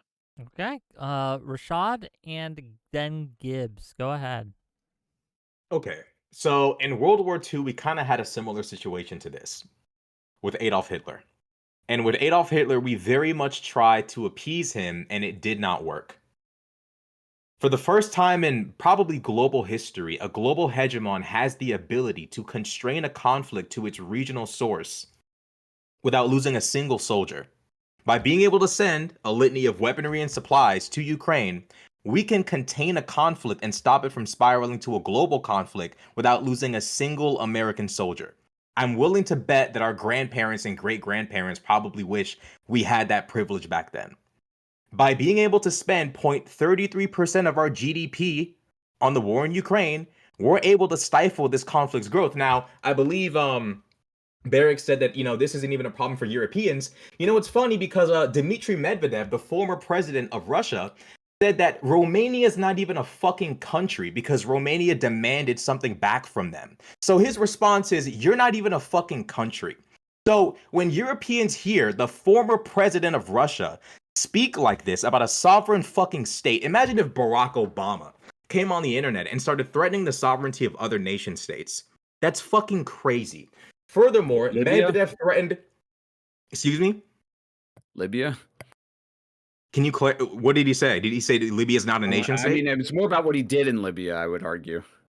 Are you saying that Barack Obama said that Libya is not a nation state? I'm saying after having a war. We hold on. We are about to go down a rabbit hole. Let's hold off on that. Let Rashad finish and let Gibbs finish. Then you guys can respond. The point is simple. The former president of Russia, Dmitry Medvedev, who is my favorite Russian official because he issues threats every month, he threatened Polish sovereignty. Vladimir Putin himself said Ukraine doesn't exist. So it's becoming abundantly clear that as they're actively invading Ukraine, the Russian government is constantly reminding Europe, your existence as individual nation states is really, really dependent upon how we feel in the fucking moment and what you choose to do as it pertains to this war. It is abundantly clear to anyone who's actually paying attention to the politics of this war that Russia is not a joke. One thing I find really, really common in a lot of these far-right movements is they don't know shit about foreign policy. It's all about, I want to preserve our ethnic homogeneity. I want to preserve our culture, which is perfectly fine. You want to keep Europe white or whatever, I don't care. But at least be strategically sound about it. At least acknowledge that Russia's a fucking problem. Then we can fucking sort everything else out. Gibbs, go ahead. Yeah, so I think there's two very different conversations we're having in this panel right now. There's the conversation that we're having with me, Rashad, and Non-Smoker, right? Non-Smoker, I think, and I've agreed on quite a few different things here. However, where he seems like he's actually a genuinely nice guy and idealistic. He believes like in like the happier, pure way. I am much more calculating, cold. I don't think that there's these happy-go-lucky peace and flower solutions, and I think that's what we're going to do. The thing that's going on down here with Barracks is he's just outrageously sitting here just spewing propaganda. And when it comes to the question here in America, should we foot the bill? I'm looking at it in a cold, calculated way, right? I go, hey, I'd rather fight these wars on other soil than eventually have adversarial powers get enough here. So this is where I also differ from a lot of my fellow conservatives. I actually have advocated for this war from the beginning. You know, albeit I also own a lot of military industrial complex stocks, so I'm making a fuck ton of money as the war goes on. Now that's neither here nor there though. But but whenever we look at this, they're clearly an adversarial power, and I see that I don't see it's like a professor I once had. He said it's either the pain now or the pain later, right? And if we don't invest in weakening these countries now, then we're going to pay a worse price later. So, do I think Americans should cough up the bucks to pay for some of this stuff? Absolutely. I think we have to belly up to the bar, and sometimes we have to be an interventionist. And I know a lot of my MAGA friends are not going to appear like this, but this is like I said, where I differ from them, and I'm very much an interventionist. And I think that we should use our superpower status to go in and do what the fuck we want when we want, because we are the goddamn superpower, and America's the best. Freedom, baby. Okay. Response from non-smoker then Barracks. Go ahead. Yeah, okay. I mean, a few things like just to Gibbs's point, like the slippery slope sort of theory. Like, I just don't agree with that. I don't think Russia has any aspirations to bring the fight to the U.S. directly, at all. I don't think they have any interest in that whatsoever. I think Russia, look, let's agree. Like, I think it was Wick who initially suggested that we have an interest in the region, right? We're a world power. It's just, hey, I mean, it's every area of the world kind of concerns us, right? So, given that, my view would be, okay, how do we sort of respect the fact that we have an interest in the region, but also not encroach on other big powers, thus, generating some major conflict that kills lots of people? I think it's like a pragmatic, sensible way to look at it. And I would say Ukraine is a red line for Russia. And that's been, a common talking point in U.S. Foreign policy circles since 2008, when the whole notion of Ukraine and Georgia joining NATO was first forwarded.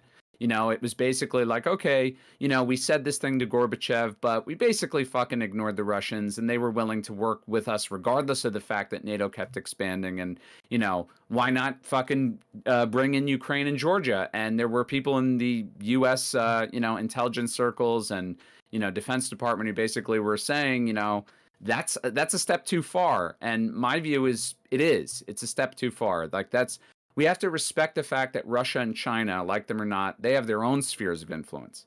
We have basically the entire Western Are you hemisphere. We against would China never. funding Russia in this?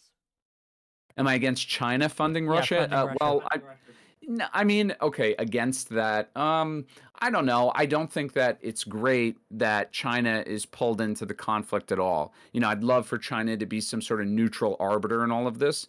But the fact is, because of Russia's, I should say, China's falling out as of late with the U.S., it doesn't surprise me, right? China feels like its sphere of influence is also being encroached upon, and we're kind of pushing these two titans together, which is going to be a major problem for us moving forward.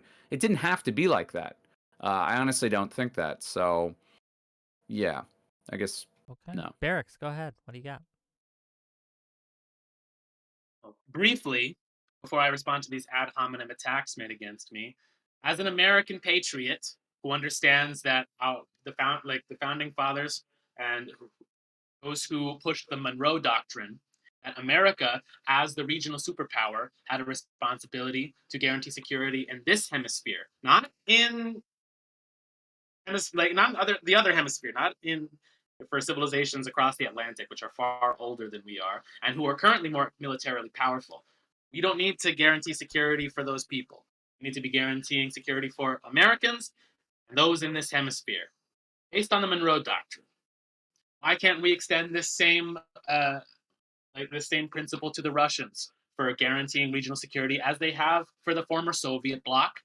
And why can't we extend the same principle for China, securing the South China Sea, and for Asia overall. These like massively powerful and non-antagonistic. Oh, is that me or him? We have Oh, I much was to wondering, yeah. learn from them. Then people came and got him. You're cutting out, sir. They always get people on my Saying is, side. I've always on our side, yeah.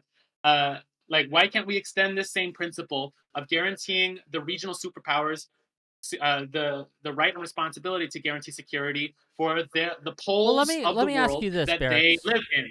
Sure, let me ask you this, Barracks. Are you against China funding? So you're obviously against America funding Ukraine. Yeah, correct. Cool. Are you against China and Iran funding Russia in this?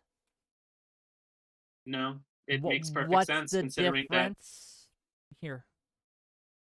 Because Well, the United obviously, States. yeah, the United States is funding Ukraine to support their allies and their interests in the region. And you're against that because it extends the war, it puts more lives in jeopardy, it's something that's going to hurt our economy, et cetera, et cetera, et cetera. Your claims, not mine. Iran and China are doing the exact same thing with Russia. They're supplying drones, munitions, arms. If you're against one, don't you have to be against the other? The people of China, the government specifically, but the people in general in Iran and China are not fools. They have heard for decades the neocon rhetoric of necessity to invade Iran. Even recently, people like in the American government, like Lindsey Graham, saying that we should invade Iran, that we should go to war with Iran, and the same with China. China right now is viewed as the number one antagonist of U.S. global hegemony, which means that what NATO is doing of funding this belligerent Nazi government in Ukraine, the Chinese government also understands that this is going to happen to them next. So it is in their best interest to make sure that they form a disciplined bloc against globalist hegemony run by the United States. It's not the same because these powers aren't invading our hemisphere. We are invading Hold on. theirs. You don't think that It's Russia also- is the... Wait. oh, Sorry, I just want to point out. I mean, the Chinese support of Russia in the conflict is not to the same level the U.S. support of Ukraine is. I mean, dollar amounts, mostly what China's doing is banks are continuing to do business with Russia. Obviously, trade has increased between the two, and they are sending component parts. Chinese companies are sending component parts, and Iran is... precursors for things like Iran drones is and sorting missiles. drones and things like that. Yeah, right? Iran is. I'm just the China distinction because I think I would imagine you pick China because it's on the same scale as the U.S. in terms of a large power, right? So it's just the U.S. support of Ukraine is way far greater just in terms of dollar amount, actual weapons, so on and so forth. Okay, I'll let people respond to this. Hold on before I do though. Hang on. Yeah, hang on. There were some attacks made against me by the drunk we'll get to Admiral that. Gibbs. We'll get to that, I promise. But just real quick, since we are at 7:30 here almost, gang, if you're liking the content, please hit that like button, hit that subscribe button. If you want to see more of these types of conversations, I need to know that you like these conversations, so please do that. But I guess I will. I before you get to the ad homs, and I'll let you get to the ad homs, I do want a chance for Rashad to push back against what the points that Non-Smoker just made, just to keep it on the same, so we can, keep it on the same wavelength. Go ahead, Rashad. Okay, my brain kind of fried, so I forgot. I was trying to respond to Barracks here. So I'm hearing this James Monroe doctrine stuff. I'm reading here because I don't know that much about the early presidents, but it seems like James Monroe is the 5th president of the United States. So we're dealing with like an ancient individual, a drogger. No, Rashad, stop it.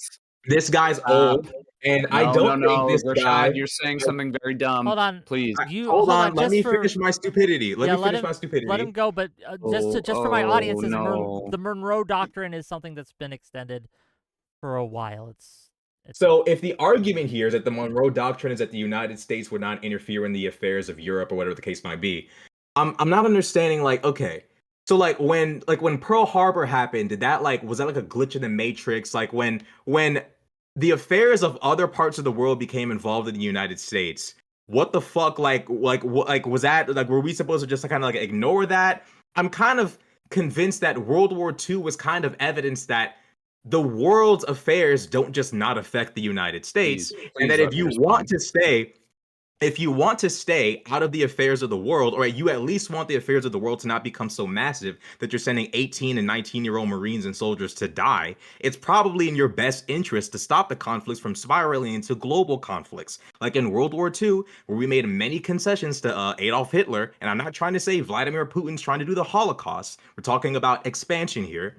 It seems like we're kind of running into the same problem, where we have people arguing that the intervention's not the answer, even though we had an entire world war that showed us intervention actually is the fucking answer if you want casualties and the price of war to not be as significant as it could be. So I'm not understanding why we're trying to make it seem like a part of the Monroe Doctrine, regardless of whether it's been expanded or not, a specific part of it should define American foreign policy today when we know global issues can affect us. Go ahead, non-smoker.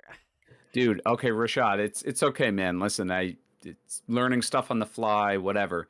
People get confused. The Monroe Doctrine was like, yes, it started with James Monroe, but it was like more or less like, think of it as like foreign policy guidance for the United States for most of its history following James Monroe's presidency. The basis is the Western Hemisphere, North America and South America, is America's territory. Europe cannot encroach on our territory whatsoever.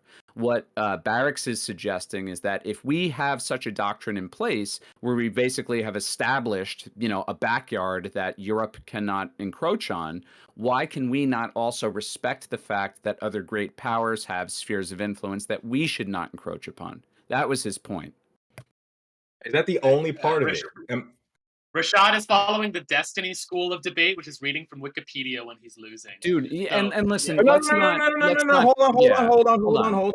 Hold on. Is that the only part of the doctrine that we're completely? Because I said I don't know anything about this.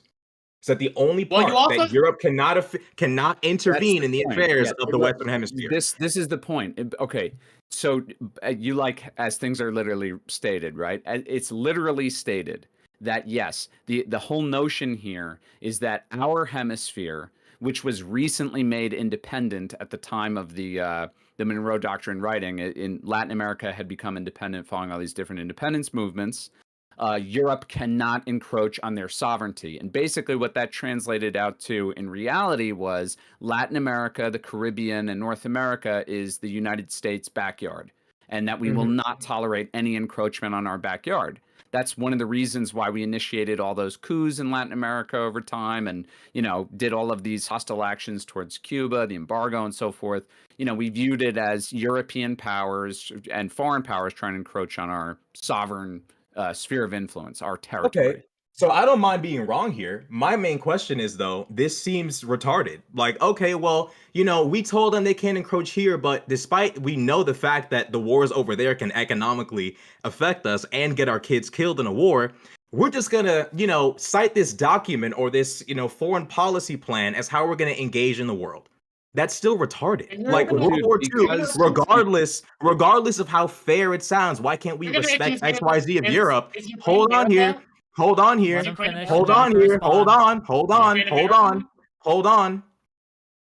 Despite, regardless of whether you want to call it fair or not, why can't we respect Europe, blah, blah, blah? Not only do we know the fact that European nations want us over there, you can't deny that, they want us over there. Governments do. It's clearly in our geopolitical interest to be over there.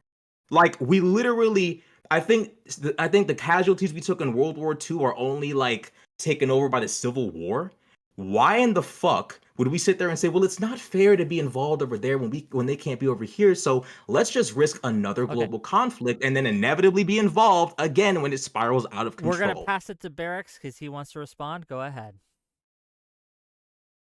You're going to accuse me of being retarded when you clearly think Ukraine is America. Like, the Japanese bombing of Pearl Harbor, which was American territory, is not the same as two completely separate countries on the other side of the world duking it out.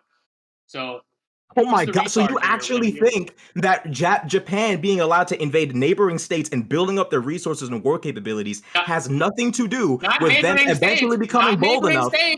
Rashad, not neighboring states, U.S. soil. Hawaii was Oh my! U.S. soil. So We know Japan Okay, invaded. let me No hold one on, else. both of you No, stop no, no, no, because no! you're Don't let him get you're away with missing. this. Do I'm not let him get away with I'm not. this. But you're missing each other. Neither of you are talking about the same thing right now. Okay, so what? He's bullshitting. Okay. What I keep wanting to call you Barack. Barracks. What Rashad is saying, what Rashad is referring to, is Japanese building up their infrastructure by invading places like China and things like that, building up the resources that they would need to have in the Philippines and the staging bases, which they would eventually use to attack American soil. So his argument here is that we should snip that in the bud. If we see Russia doing the same thing, building up their resource base, expanding their territories, building up bases, we need to nip that in the bud before they can attack us or it can push forward past Ukraine into things like Poland or things like that. Right? Just to check, Rashad, was that basically it? Of course, he knows what it is. Okay, Barracks, respond to that, please.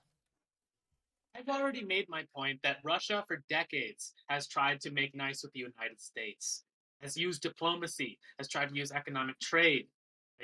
Two different eras of Russian military security, trying to join NATO. They have said that they have no interest in expanding westward like the European and American governments say they're going to. They're not.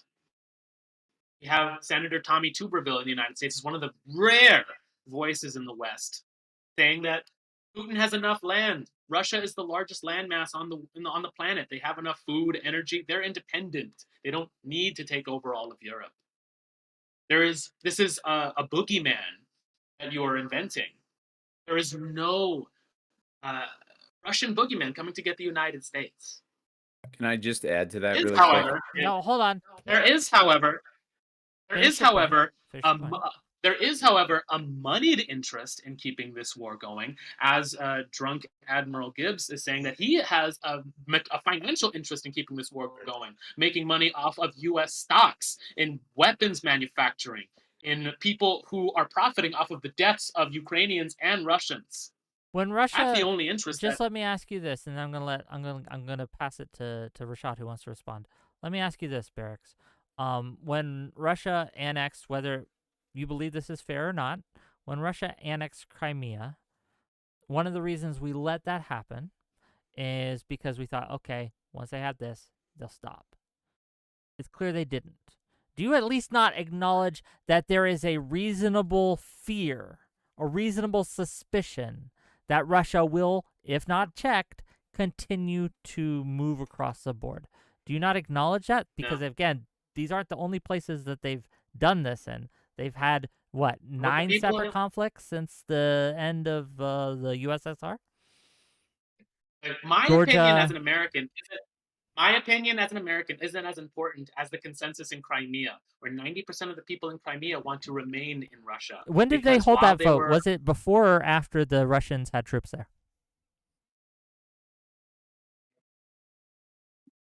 Do you trust a vote at gunpoint is what I'm asking.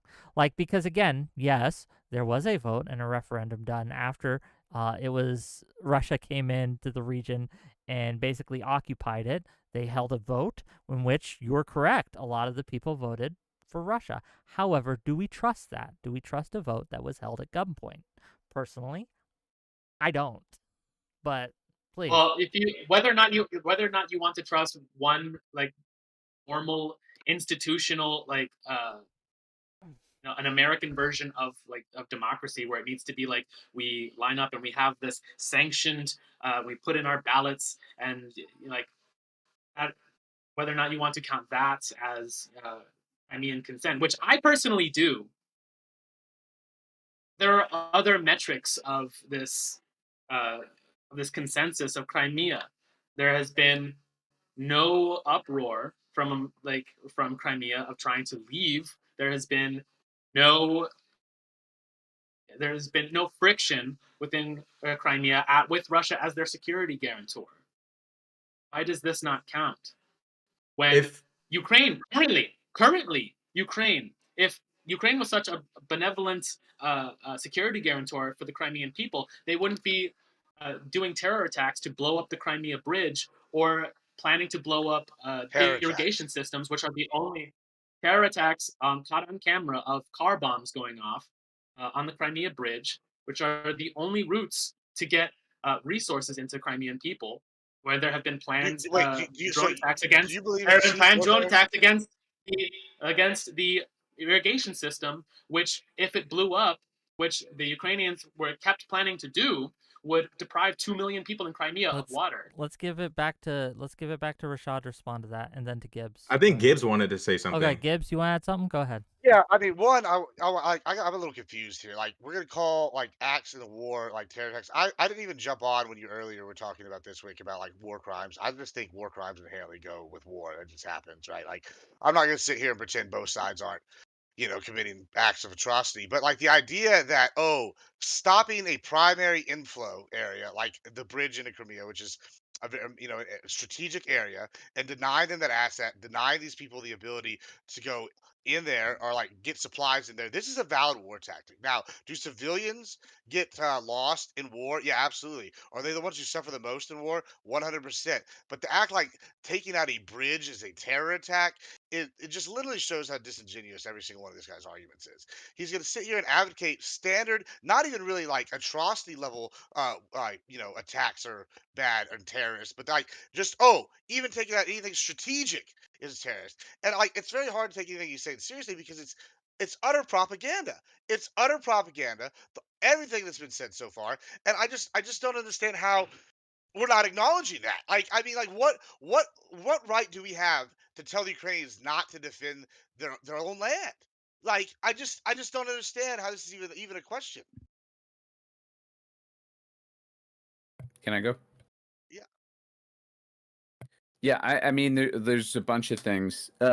So like, okay, the Pearl Harbor comparison, Nazi Germany comparisons, like, can we just at least acknowledge that, like, this is not World War II, please? Like, the reason Pearl Harbor happened, it's very different than Russia's invasion of Ukraine. Pearl Harbor happened because the U.S. refused to sell oil to the Japanese. The Japanese wanted to expand their empire as a result of that, and they wanted to destroy the American naval fleet to prevent America from preventing Japan from doing that. It was a preventative measure. I'm not saying it's justified or whatever, but I'm saying circumstances are just totally different. So it's not always reasonable to assume that every great power in the world has this expansionist view that they just want to grow and grow and grow exponentially, like the world is like a game of Risk. That's never been Russia's objective. In fact, I've always kind of argued this whole conflict. Why would Putin want to hold on to Western Ukraine, which contains millions of people, most of whom are hostile towards Russia? That's not at all the goal here. The goal here, and the goal in all of these Russian conflicts, is maintaining Russia's sphere of influence and their what they view as like the integrity of their security, right? Like they view places like Ukraine and Georgia potentially joining NATO as a threat to their security. So they want to prevent that from happening. And these little hot spots that have blown up in East Ukraine and in South Ossetia and Georgia, and in Chechnya, the idea is, I think, neutralizing that stuff. It's not necessarily just, well, we're gonna take East Ukraine and then we're gonna march into Kyiv and then Poland and then the Baltics. That's not the vision here. It's never been that. So yeah. Okay, Well, I got to respond to this. I'm sorry, Gibbs. no, go ahead. So we're talking about World War II, blah blah blah. The goal here, in case I don't know if we're remembering, but Article 5 can be activated. In fact, I think the first nation to ever activate it was us. So I can imagine that if any NATO nation state is attacked by Russia, we're getting summoned. Like, it's just gonna happen. Like, I don't see how any European nation state is gonna be like, yeah, you did it, but we won't call you. They're gonna call us to fight in that war. Although it's not the same thing as Pearl Harbor, here we have two expansionist nation states that can very well, whether it's by attacking the United States directly or attacking a nation in which our troops are stationed or one of our allies who can summon us, allowing this nation state to grow out of control and expand can drag us into war. So why would we want Article 5 to be activated? And on top of that, I think you said he didn't want to take over the entire nation state of Ukraine because there's a whole bunch of people in the west of Ukraine that don't fuck with Russia. This is a guy who tried to annex the nation of Ukraine and declare the Ukrainian identity to not even exist. So this is a guy who's not only saying, hold on, when did Putin try to annex all of Ukraine? so he wasn't trying to take over the nation state of Ukraine when he first invaded. No, dude, they started peace talks like a couple days into the invasion. Non-smoker, did he invade the nation state of Ukraine to take a certain part? If that's correct, I'll concede and say I'm wrong. Yes. But did he not invade to take over the entire nation state? Rashad, he didn't even deploy the entire Russian military. It was a partial deployment. They marched their way to Kyiv, and then they started peace talks, the basis of which was Ukraine not joining NATO. So the purpose of this invasion was not to take the nation state of Ukraine, but to just... Let's talk about those peace talks. This is absolutely fucking crazy. Stop. Let's talk about those peace talks. This is I think it's important. It's not the truth. Within the treaty that initially, or the peace offering, I'm not sure what the technical referendum, whether a peace offer, peace treaty, but within those initial talks, right? Within those initial talks, one of the conditions that Russia had was that Ukraine demilitarize entirely. Do you feel that that was a honest ask from Russia? I don't know.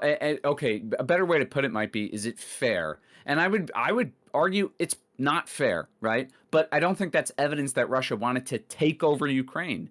Well, let's look at the thing. They took Crimea, right? They've tried to take the Donbass region, and the other one, I can't pronounce it. Yeah, right? but when they annexed Crimea, there was almost no resistance. We can see a majority of the Crimeans wanted to be part of Russia.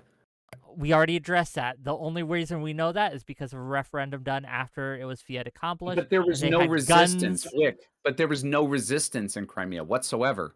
They put like a ton of civilians in camps and rounded them up. But the entire Navy stationed in Crimea defected to Russia, like 100% of them. Well, it's like polling, like any tangible evidence we have is that the vast majority of people in Crimea wanted to be part of Russia. Go ahead, Gibbs. Yeah, so a couple things. One, I listen. I this is the first point I want to make, and this is probably the weakest of them all, is that we never deploy. Any nation never deploys its full military unless they're like full-fledged Riri, right? Like, if we were gonna invade Mexico tomorrow, we wouldn't send all of our military. We would still have people here, So of course Russia didn't send all of its military in, right? Like, I don't think that's fair to say that they weren't. We can't use that and say that's proof that they didn't want to invade this country and take it over. Secondly, whenever they propositioned these talks, this is at the time, if I recall correctly, they propositioned these talks when they were like on the march to Kyiv, the convoy's coming. Can they stop the convoy? And they're offering the talks. And yeah, I think you said it wasn't fair. I agree. It wasn't fair because they're clearly holding the gun to their head, thinking that they're coming in, doing what they want. And now you're going to have to do what we want, right? And so whenever we talk about like Crimea, just like Wick just brought up, like all the polling is done after the fact. I don't trust any of that. Like I trust that about as much as I trust Al Jazeera. 0%. Like it's like not trusting. We got and as far as the one last and we gotta give it to Barracks. Yeah, one that's last. fine. We brought up the Monroe Doctrine earlier, and y'all asked why we should care about these other countries' influences, and I have two words for them. Fuck them. We're the power. We should be able to do what we want. We should be going where we want to. That's what's best for America, is staying in charge, and that's why we need to be involved in all these spheres. Barracks, you're up. That's just globalism is what you're talking about. But if Rashad wants to bring up the example of Japan, then yes, using that specific example, I would say that demilitarizing Ukraine, that part of the demand, is a reasonable ask, considering that Japan, a belligerent state which bombed U.S. soil, was demilitarized and occupied by U.S. soldiers. To this day, they're still demilitarized and still occupied by U.S. soldiers. We still have a military base there. And that was for them doing a belligerent act and getting into like a war in the Pacific 80 years ago. So again, why aren't we extending this same this same responsibility to the Russians to demilitarize a belligerent state on their borders, occupy it with You keep saying belligerent state. Hold on, I want you to back that up. Can you back up the fact that Ukraine was a belligerent state? Can you give us evidence of this? Other than the fact that they shelled over 10,000 Ukrainians, Russian-speaking Ukrainians in the Donbass to death. The fact that Fucking lie. they are still Wait, how is being that a pushed lie? to join NATO. Yeah, He's how is- basically yeah, making it it's the seem like, truth. well, you know, once Ukraine expelled that Russian-backed We're leader, they not- just yeah, blew we're not up gonna all let the Russia Russian. They change just blew up all the Russian-speaking people. Continue. What I said is the truth. Ignoring the truth, even then, the fact that we still, for decades and decades, and still, we have U.S. politicians trying to get Ukraine to join NATO, which the purpose of NATO is to dismantle Russia, to cause so much military pressure against Russia that it collapses like the USSR. To do to Russia what the NATO did to Yugoslavia, which is to balkanize it and enslave it to U.S. and European debts and to take their resources. Just real quick, NATO's the best thing to ever happen to Russia. Hold on, in Yugoslavia. Are you advocating for U.S. colonialism of a completely? Hold on. I just want to address this. Yugoslavia was busy tearing itself apart since the 80s and even a little before, after their initial leader died, because Yugoslavia was put together after World War II, right? Like we all acknowledge that shortly after that thing happened, they put them all together in a one-state solution, quote unquote, and then after their initial leadership died out or was replaced, they started killing each other. It was going to be balkanized no matter what happened. The reason the United Nations came in, and that was to stop the genocide that was occurring there and the massacres. But anyway, that said, that's neither here nor there. Let's talk about the Russian. I'm just saying NATO's the best thing to ever happen to They're killing a Russia. bunch of It just civilians. is. You know, it just is the best thing to ever happen to them. Balkanization can you of qualify territory. that, Rashad? I mean, Yeah. I just feel like Russia not being able to invade neighboring states and being forced to actually focus on them fucking selves might be the best thing for them, because as They it stands invaded right Ukraine. now, They invaded invading Ukraine as a Ukraine, result of yeah, NATO. and invading Ukraine, and then 2 other nation states join NATO. Congrats, dummies. Then on top of that, now you're economically and doesn't make any militarily sense. being drained. It's not just For two the sake states of national joining NATO. security, you invade a potentially NATO state, aspiring nation, a nation state that wants to be a part of NATO. You end up getting most 2 Ukrainians. nation states. You end up getting 2 nation states and end up joining NATO. NATO doesn't even put its actual troops into Ukraine, which invalidates the whole "they're trying to kill us" argument. The reality is Russia is now taking significant economic damage, military damage. The best case for them would be to just chill the fuck out, focus on themselves, because playing these fiddle fuck games, invading nation states, it just doesn't look like it's working out for them. And to be honest, the more European states that join NATO, the harder it is for Russia to invade these nation states, would actually force them to focus on themselves and stop doing bullshit. I think it's the best thing for them. You gotta let them respond. So go ahead, non-smoker, want to respond, and then we'll pass to Barracks. I just have a question for Rashad. Why should Russia chill the fuck out and America shouldn't chill the fuck out? Because America not chilling out and Russia not chilling out are clearly 2 different things.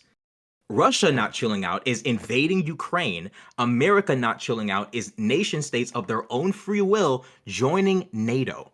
Really? Clearly, So these I 2 would've things are said- not even the same. So was it chill when America invaded Iraq? I knew these 2 things are not even close to being the same. This is How? not the same conversation. chill? You asked, no, Was it you chill? asked me. Was I it said chill? that chill when NATO's the Victoria best thing Nuland- to. I said that NATO was the best thing to ever happen to Russia. I said that NATO was the best thing to ever happen to Russia, and you brought up Iraq. Like I just said. But Rashad, wait, hold What on. I'm Can I trying to just get you to please- understand is we're please, talking about a Rick, specific please, sphere of Christ's sakes. geopolitical influence, and you're trying to bring up Iraq. Rashad, Was it chill You're- when hold on, wait. Victoria Nuland? You're Rashad, trying to bring up Iraq. Rashad. What does this I have to can- do with I what we're can- talking okay, about well, here? the reason I brought up Iraq and the reason that you can't see the connection between the 2 is because actually you made a statement.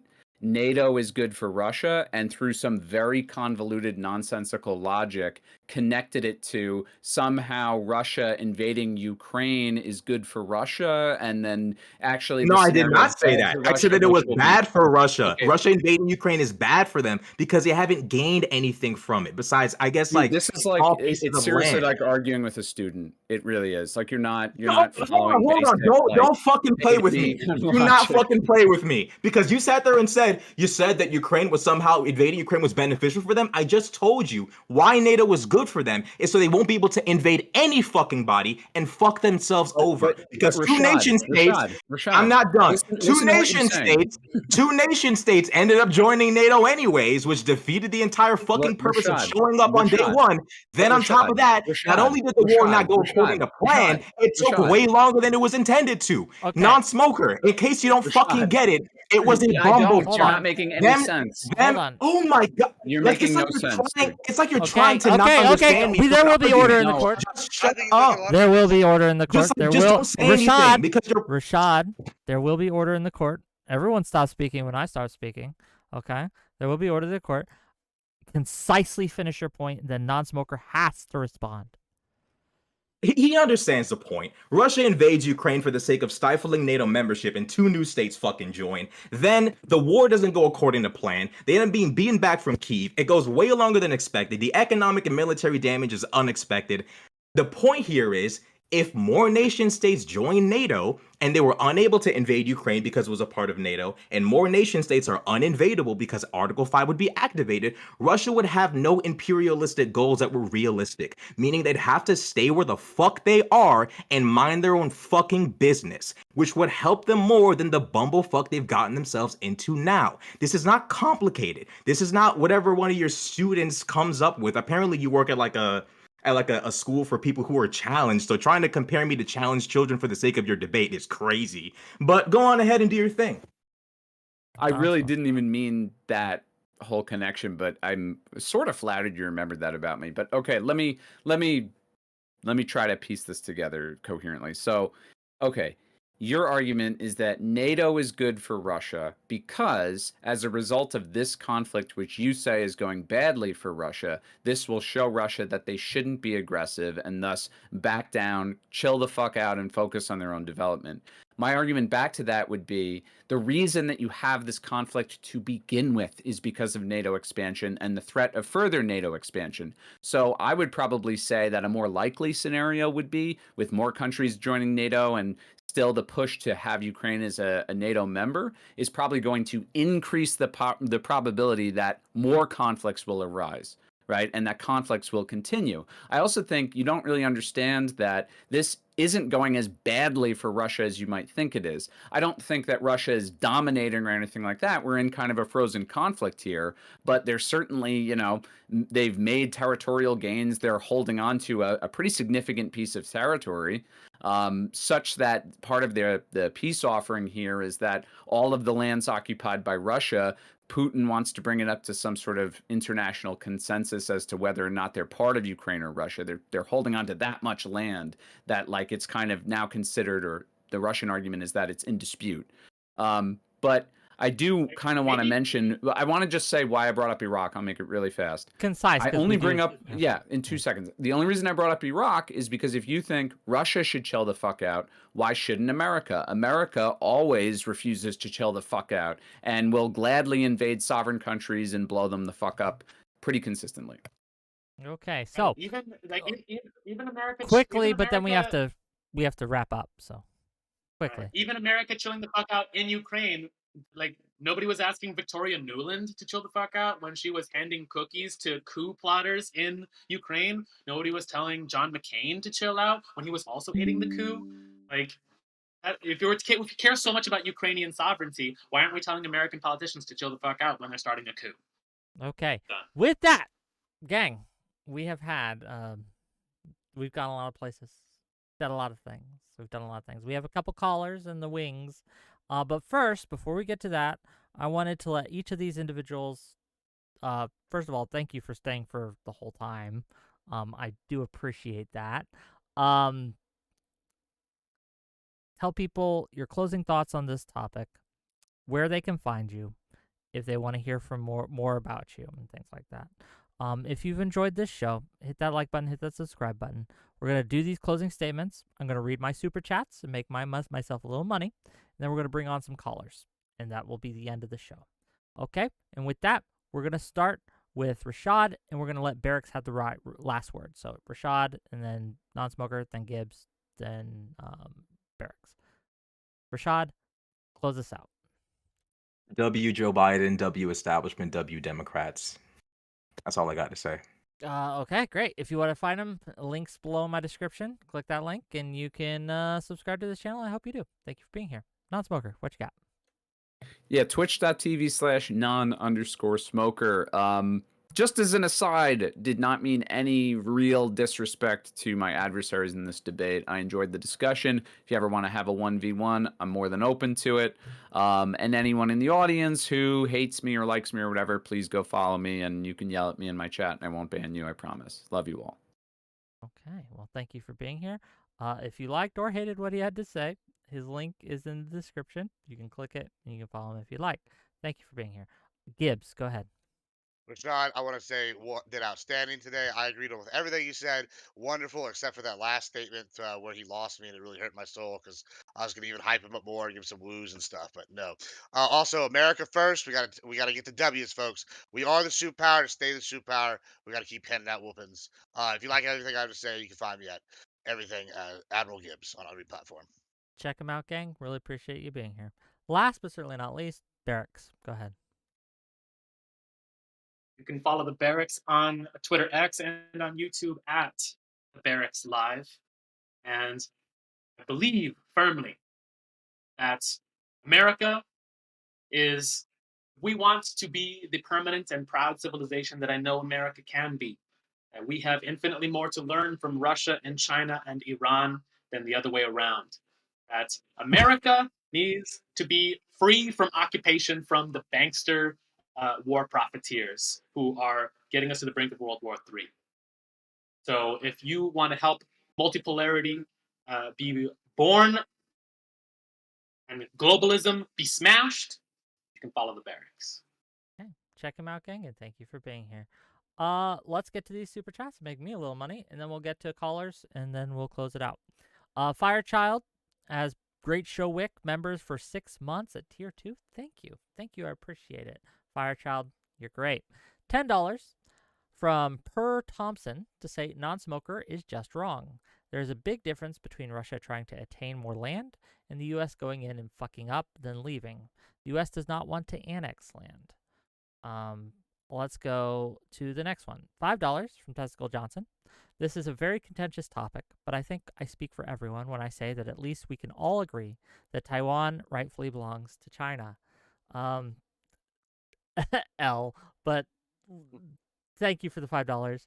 €5 from Prussian Menace to say this is very painful to watch. Is what it is, gang. Thank you for the €5. And $5 from Zephyr Hash to say Jerry. In a reference to Jerry Springer, I assume. Thank you for the $5. And gang, I will continue to take your money throughout the night. So continue giving it to me. Let's bring on the first caller. Hey, what you got? You're live. One sec. Let me just turn on my cam. Okay, can you guys see me? Wait, no. Nope, but that's okay. We can hear you. Give us what you got. There we go. Should be this. Oh yeah, I just wanted to pop in and. Are you a clone? What is going on? Oh my God! There's two of I them. always commented on the fact that me and non-smoker look quite alike, but we share none of the opinions. I don't understand first of all, I wanted to shout out Admiral Gibbs for being one of the few conservatives I've seen that has not decided to store his testicles in his wife's purse and actually reps American strength. Actually believes that America is a force for good. So that's one thing. But secondly, guys, I don't understand how is it for you? How is it so difficult to understand the basic fact that Russia is doing this, that the invasion in Ukraine, not for some there are ideological reasons backed into it as to why some people buy into it, but the reality is it all started with the Crimean invasion for the simple fact that it boosts the administration's numbers. When Putin annexed Crimea, his numbers started soaring because he's seen as a successful leader. He doesn't have much else to show for to the Russian people. The Russian economy does not serve the average citizen. you hear a lot of lefties talk about how the American economy is leaving a lot of people behind. That is 100 times worse in Russia. So the only thing that Russians have to show for is the large empire, the greater Russia, the spreading of influence across the world, of Russian influence across the world. And if they can't do that successfully, then they're not accomplishing much else. So when you understand that, when you see it from that perspective, and if we want, we can debate it, and I can bring some facts if anybody challenges that. But like, if you look at that perspective, like, why is it that we should sit back?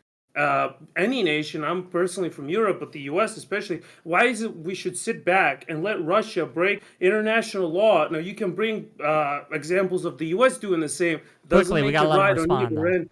Yeah, yeah, but basically the fact is, why should we let international law be trampled for one regime to boost its popularity? Response. I'm assuming from Barracks Yeah. and Non-Smoker. Go ahead.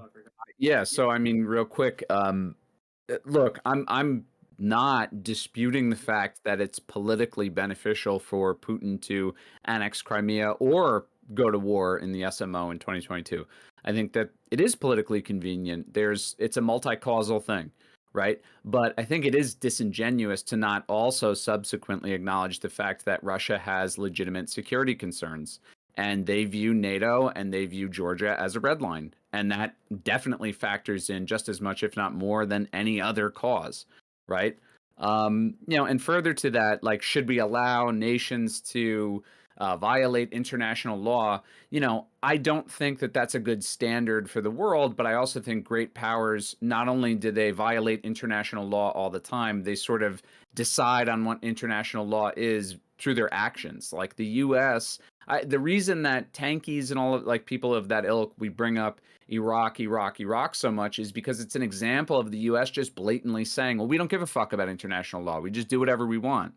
And you see other great powers doing the same thing. And it's very hypocritical to say, hey, they're not allowed to do that. Like, we all have to band together to stop them. Yeah. I do want to keep these concise, gang, because we got a few that we want to get through. So, Sure. If Barracks has anything to say, concisely, please. Yeah, every accusation is a confession. Like, you don't want Russia to do what the United States is doing currently, and you can't hold both of those worldviews at the same time. That's a contradiction of Currently where? outlook. Could you be a little more specific? Currently where? I mean, you and Admiral Gibbs are saying that it's good for America to flex global power, Absolutely. but Russia to even flex regional power, because they have no global aspirations, to even flex regional power, which is a reasonable thing to do considering they live in the region and are the most developed and strongest country in the region. Why are you even showing so even hard? that, I'm not talking. I'm not. You sober up, Admiral Gibbs, before I talk to you. I'm But very to sober. even Wish have it wasn't. regional power, you think is the worst thing You know what? in the world, which it might be the worst thing for American global domination.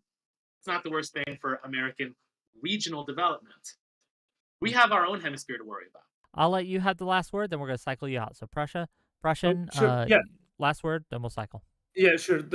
First of all, like, there's a world of difference between Russia and America, and the reason I like America is because they're liberal and doesn't actually try to interfere and spread corruption to nearly the same extent that Russia does. And secondly, like, if you think there is, like, legitimate concerns that NATO might invade Russia, that is just like that there is no like, proof behind it. Like, the only reason Russia feels threatened by NATO expansion is because Russia can't expand into areas where NATO expanded. That's the only threat to Russia's security interests. That would be all on my end. Sorry. No, Sore thank you throat. for calling in. I really appreciate you, and We're have a great wonderful to rest see of you the guys. evening. Cheerio. Next caller. You were live. Hello What you got? there. How are you? General Kenobi. All right. I'll keep it short and sweet. I have something small for everyone, and then a question for Barracks.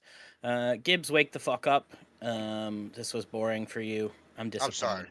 I'm disappointed. Non-smoker and Rashad, I think you guys had a pretty decent conversation there. Barracks, I'd stop laughing. This isn't going to go well for you. I think you guys had a decent conversation there, and Rashad, I think you did really well until the very end. I think that the pushback should have been re-Iraq, that Russia is trying to annex land. That's not what you're doing in Iraq. That is a marked difference in the differences in the war, and you could have had a good conversation about that. Doesn't necessarily make it right or wrong, but it gives you a pathway to have a conversation. And I don't think Non-Smoker was trying to call you retarded, because he doesn't really hold back when he's doing that kind of stuff. Yeah, I don't think he was. I just it was just the heat of the moment, and I don't think he meant it that way at all. I think you guys had a Yeah, decent not at conversation. all. Barracks. I don't feel like you did the opposite of contribute here. So, for example, I have a question for you, and I'm asking it in good faith. Do you know why Japan remained demilitarized for as long as they did? Because the U.S. had globalist designs for the Pacific, even going as far back as World War II, and having a powerful navy such as Japan in the region would interrupt those designs, Or, which is still true. alternatively, it could be because the United States is now arguably their single strongest ally, and they know that falling under that U.S. hegemon that I also advocate for, Gibbs, wake the fuck up and do it better. I'm sorry, Barracks, I let you down.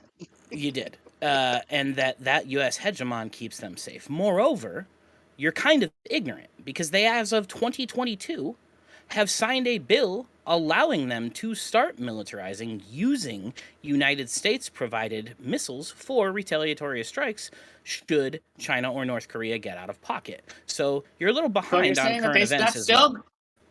So you're saying that having a military that's entirely supplied by the U.S. is military sovereignty? Well, no. Part of their bill is also increasing their. I'm not surprised that like a Reddit autist with an anime PFP is thinks that being funded entirely by an outside source. Listen, Osama bin Putin. I would not be coming at anybody about like. I don't take an opinion seriously.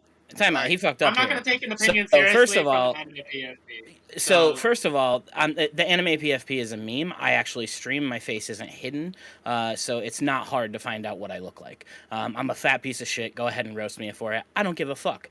At the end of the day, the reality of the matter is you have not made a good argument here. Japan is another part of this bill, interestingly, is that they want to increase their exports of firearms. So yeah, that is part of building a military complex of some variety, and they're more than doubling their defense funding. You don't know what the fuck you're talking about is the reality of it, and you're a coward. Dismissing Gibbs and calling him drunk when he's actually not drunk, he's fucking asleep at the wheel, is fucking cowardly. Contend with the arguments, you absolute fucking manlet. Okay, thank you for calling in, Parallax, and have a good day. The LGTV is mad today. Tiberius was backstage. Yes. What happened? Do you want to call in, Tiberius, or not? I'll give you like 30 seconds, and then if you don't, we'll just end it. But Tiberius, I saw you.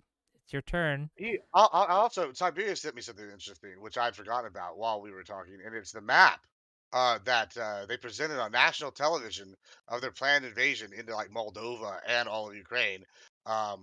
So yeah, the idea that they were never planning on taking all over Ukraine is, clearly just utter fucking bullshit. No, Tiberius, dude. Tiberius, you're live. Give us what you got. Be concise, please. Yeah. Gibbs was kind of hitting it for me. Otherwise, I would have just, passed out because I passed it on to him. Yeah, Lukashenko actually posted up the invasion plan for all of Ukraine. That was shared by the Russian Foreign Ministry, right? Or not even the Foreign Ministry, the Russian Ministry of Defense. Excuse me. Yeah, they were going for the full annexation of the country. I can provide the photo itself, and they were also going to take out Moldova in the whole operation. The only reason that did not happen was because Ukraine turned out to be way more competent on the battlefield than anyone gave credit for, and the Russians underperformed. But we knew from the get-go what this whole operation was. It was a full-blown invasion and occupation of Ukraine and Moldova. So let's not act like it wasn't anything less. We have photo proof of this shit. Reddit autists seem to not understand what contingency plans are. Like, yes. Listen, hold on. All of you stop. Barracks, what was the contingency here? You're saying it's a contingency plan. What's the contingency in which this plan would go into effect?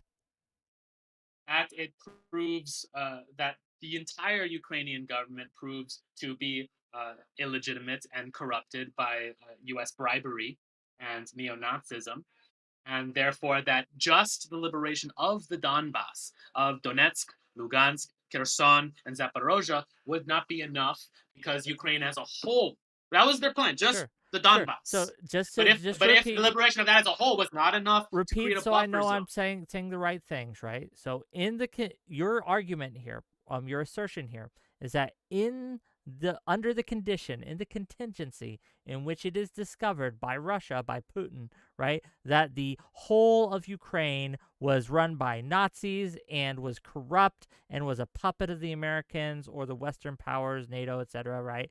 Under those conditions, they would enact this plan and annex Ukraine as a whole. Is that what you're arguing?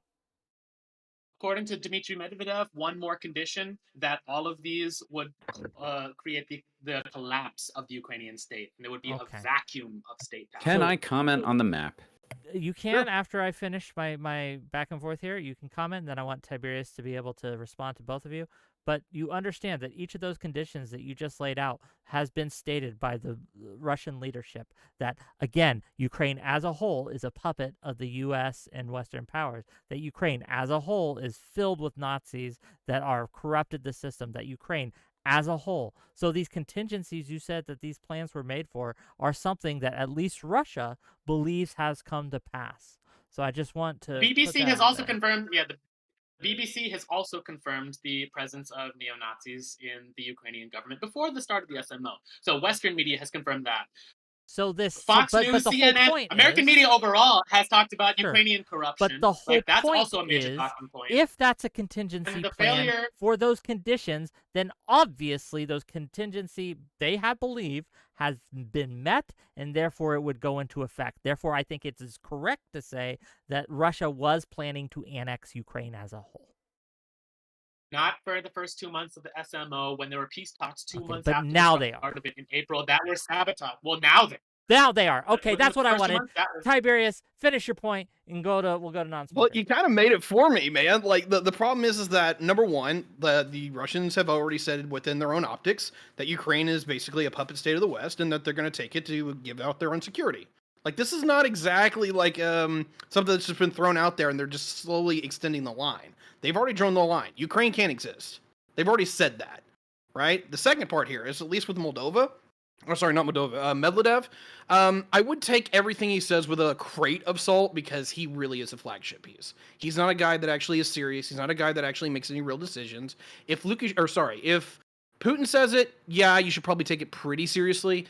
If Lavrov says it, I would definitely take it very seriously. But Medvedev, even though he's a former president of Russia, was a placeholder. He was literally the guy that's been the stooge for Putin since literally like the early 90s. And in fact, usually every time that he's actually put in a position of power, he is curtailed consistently because he is not trusted by everybody. Non-smoker. Well, imagine, No, hold on. Putin Non wasn't in the army non-smoker. Non-smoker gets Okay, to I'll go go next, after and then you can non-smoker, respond yeah. after. There's no a lot problem. of people, so I just want to be precise. So the map, the contingency map, the map that Lukashenko is standing in front of, first of all, we should all acknowledge or at least understand the fact that that had to do with, at least the Moldova incursion had to do with Transnistria, which is this self-proclaimed independent state that doesn't want to be part of Moldova. And that's essentially what the suggestion was of Lukashenko at the time was, hey, this could expand into, you know, a conflict where we can take these breakaway regions and potentially absorb them into Russia directly, or have them declare their independence and, you know, advocate for them as like this new Russian sphere of influence distinct from West Ukraine. But there's no evidence whatsoever. And you can scrounge all you want that Putin, Lukashenko, Russia as a whole, Belarus as a whole, or any country wants to completely annex Ukraine and take the entire thing over.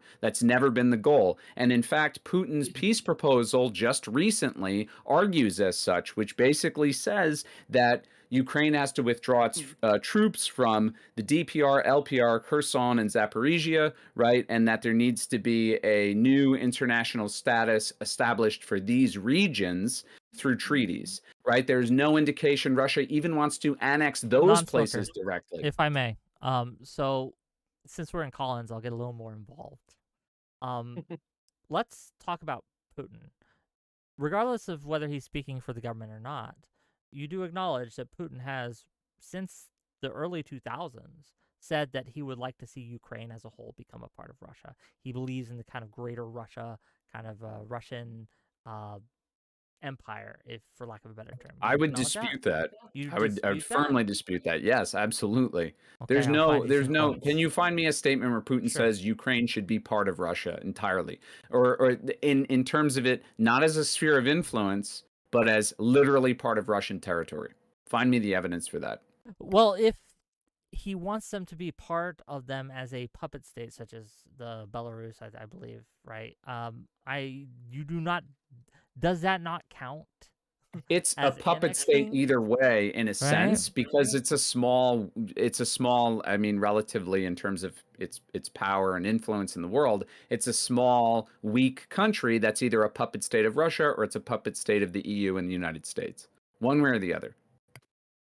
But we acknowledge just again for the discussion that Putin himself wants Ukraine to be their puppet or part of them. They want Ukraine to be part of their sphere of influence, absolutely. As again, as a I puppet. I contend this phraseology of like being a puppet state when they have geographical connection, historical connection, linguistic connection, cultural connection. When the U.S. and Europe clearly does not have those things. Like that's the defining line. Hold on, between a that puppet- sounds. Hold on. I That got sounds. this. Well, I'm gonna give it right back to you if you don't mind, Tiberius. Okay, go ahead, buddy. Because I'm gonna like imagine, folks, for a moment that you call two back-to-back callers Reddit autists and then get absolutely dunked on them by them like so hard that you're saying the stupid shit that just came out of this guy's mouth. He literally earlier was arguing saying that Putin said we're gonna denazify Ukraine. That's part of the reason why they came in. And then they turned right around and said this bullshit that sounds exactly like something that came out of the Hitler Youth pamphlets, right? Like, oh, we're gonna find ethnic Russians, we're gonna sit here, we're gonna make sure we have this cultural exchange with us. It literally sounds like it's straight out of that. And I know that Tiberius is biting at the bit to say something. They so go share ahead. 1,000 years of history. You're Yeah, ignoring Tiberius. basic reality. Yeah, if anything, I'm on the other Tiberius, side. If anything, I'm on the other side of this. Like, you're talking about people who do share 1,000 years of history, who are effectively part of the Eastern Slavs as not only a cultural but linguistic basis, and they're saying, "Fuck these people. We don't want to be a part of their institutions." Yeah. Like, that speaks volumes. Ukraine, you're looking at Ukraine as this monolithic thing. West Ukraine doesn't look at itself as Eastern Slavic. They look at themselves as Central Europeans. They look at themselves essentially as Polish, and historically, most of that region was part of the Polish-Lithuanian Commonwealth. Eastern Ukraine is distinctly Russian. In fact, that's why they speak mostly fucking Russian there. They're ethnically Russian. It's far more. There is a distinct difference between the two halves of Ukraine. So there is look, I don't go the route of like Russia has a historic right to this land. But there is an obvious historic connection between East Ukraine and Russia. In fact, the current borders of Ukraine were established very recently. And if anything, the Soviets were rather generous in terms of what they carved out as the Ukrainian SSR versus what Ukraine has been historically. Did we just forget the Tucker Carlson interview that Putin did? Right? Putin Uncle leaves Tuck. it out pretty clearly that he believes that Ukraine is ethnically Russian. Okay, right? Part of Russia. his argument is, and he went in. And thank and you for listen, the gift sub ripping. It's a long, winding historical explanation Putin went on, essentially to justify the Russian incursion into the region. But at no point does he flatly say, like, all of this land is ours. What he's saying is, understand the the implication of- historical basis of Ukraine is questionable, But the right? And reason there's he an used argument those to be made about that. arguments, right? The reasons that he went on that tirade and used those arguments and, again, laid out the history was, again, to showcase that he believes that this is true. I don't think he's lying to us. You're making a major inference there. I don't Because think it's it's a not big stated there. lead. I think you are. There's no statement on Putin's behalf. He's going through this long, winding explanation, which doesn't help him, by the way. But at no point does he say, and that's why I want to take the whole thing. But to he be did fair, say that. non-smoker, it's in the context of an invasion, right? So like they're asking him like, okay, like you said NATO was your cause, and then he's like, no, this is the cause.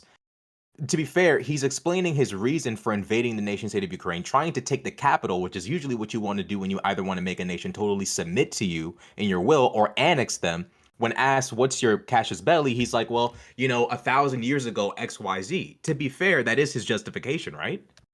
I don't think that that's his justification for the or rather his justification is meant to be expanded out to an argument of this is why I want to take the whole country. I think it is his justification in part for invading, and what he's trying to point to is like the illegitimacy of Ukraine as like an idea, which listen, I don't agree with that whatsoever either. I think that that's, Ukraine is a reality today, whether you want to dispute its historical legitimacy or not. It exists, right? It's like Israel in that sense.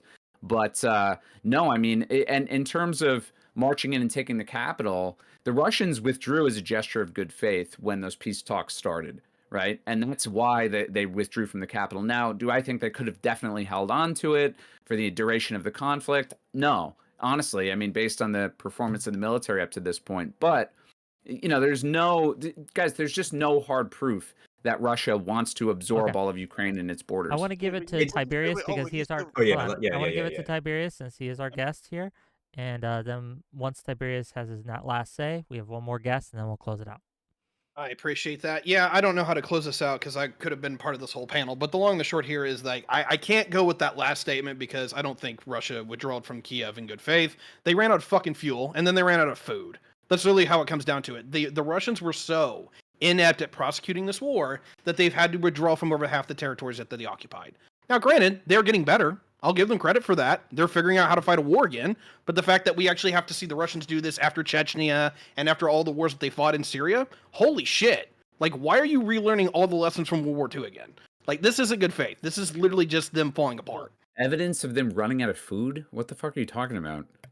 Yeah, literally the entire, 27th Combined Army went back into Belarus because they had no fuel and no food. So you have one example of one regiment of the Russian military going to get resupplied with food, and that's pretty major, though, isn't it, non-smoker? That's major, because we supplied our armies in Afghanistan and Iraq perfectly, and they're on the other side of the world, and we fed our guys, and they can't. I don't think it's a problem of lack of food at all. I think whatsoever that much is a gesture of good faith. That much, they took over so much land and seeded it. That's not good faith. That's getting your ass whooped and being unprepared and then having to reassess. Yeah, because they had no choice to. Yeah. You think if they had the full advantage, they would have stayed? Hold on. Let Barracks respond, then Tiberius have last word, and we'll. If anything, that goes to what Non-Smoker was saying, that they were there in good faith and that they weren't planning to expand past the Donbass, where after taking over, like with the partial mobilization, like the Donbass, and then starting peace agreements in April, when those peace agreements were sabotaged, they would have to go back and refuel because they didn't actually plan to stand there for that phase of the special military operation longer than it would take to bring about peace agreements. It was the Ukrainians and Boris Johnson who sabotaged that. But no, that speaks to Non-Smoker's point.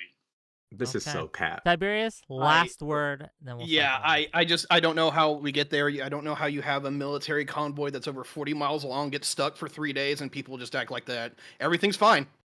This was not good faith. They had to leave because they couldn't prosecute a war. This is what we've seen consistently throughout the entire battle space, is that they can't prosecute a war until literally they throw all the hammer and nails at one particular target. Like, they're getting better, sure. But this is not good faith. They're actually covering smoke because they know they can't actually prosecute the war the way that they wanted to. They've had to retreat over half of their territory, and I don't even know how to interact with it. Go ahead, Wick. Tiberius, thank you for coming. I really appreciate when you call in. I do, and I'll talk to you later, buddy. Last of the night. Hello, you're live. You're live. We can't hear you if you're talking. Robinette Biden. Uh-oh. See? Oh, man, he wasn't ready. He wasn't ready. Okay. Oh, wait. Oh, there he goes. You here, buddy? Damn. Okay, well, thank you for playing. Dark Brandon and everything, and he wasn't ready. Yeah, he was... He had the PFP, but he didn't have the soul, I guess. He pulled the Dark Brandon and just, room it off somewhere. He didn't have the energy. Okay, crazy. Gang, it has been a great show. I want to thank all my guests from going. Who's streaming right now that we could raid into? Who are you still streaming? Non-smoker streaming. Me. You've never rated me, Wick. Well, I'll raid you tonight. Why not? Hey, Remind me of how to spell your name, like properly. non_smoker. Got you. Okay. Sorry, non_smoker. Okay, and with that, gang, my friends, my enemies, tomorrow is Saturday, and I have off, so I'm not gonna come off. So you aren't gonna see a show here. Monday, we're gonna be talking about incels, and that'll be fun. And then next week on Thursday, we're gonna have Brianna Wu on the show to talk about her appearance on trigonometry. I don't know if you guys saw that, but it was interesting. I want to talk to her about it. I think that she did pretty good mostly, but that 20%, we got to talk about that 20%. Okay. Josiah from Pondering Politics will be joining us. And with that, also on, we're going to raid into, on YouTube, we're going to raid into the Alex Kirsch project. So on Twitch, we're going to be going into Non-Smoker, and on YouTube, we'll go into Alex Kirsch. We will see you guys later. Bye-bye. Bye-bye, everyone. Bye. Bye. Good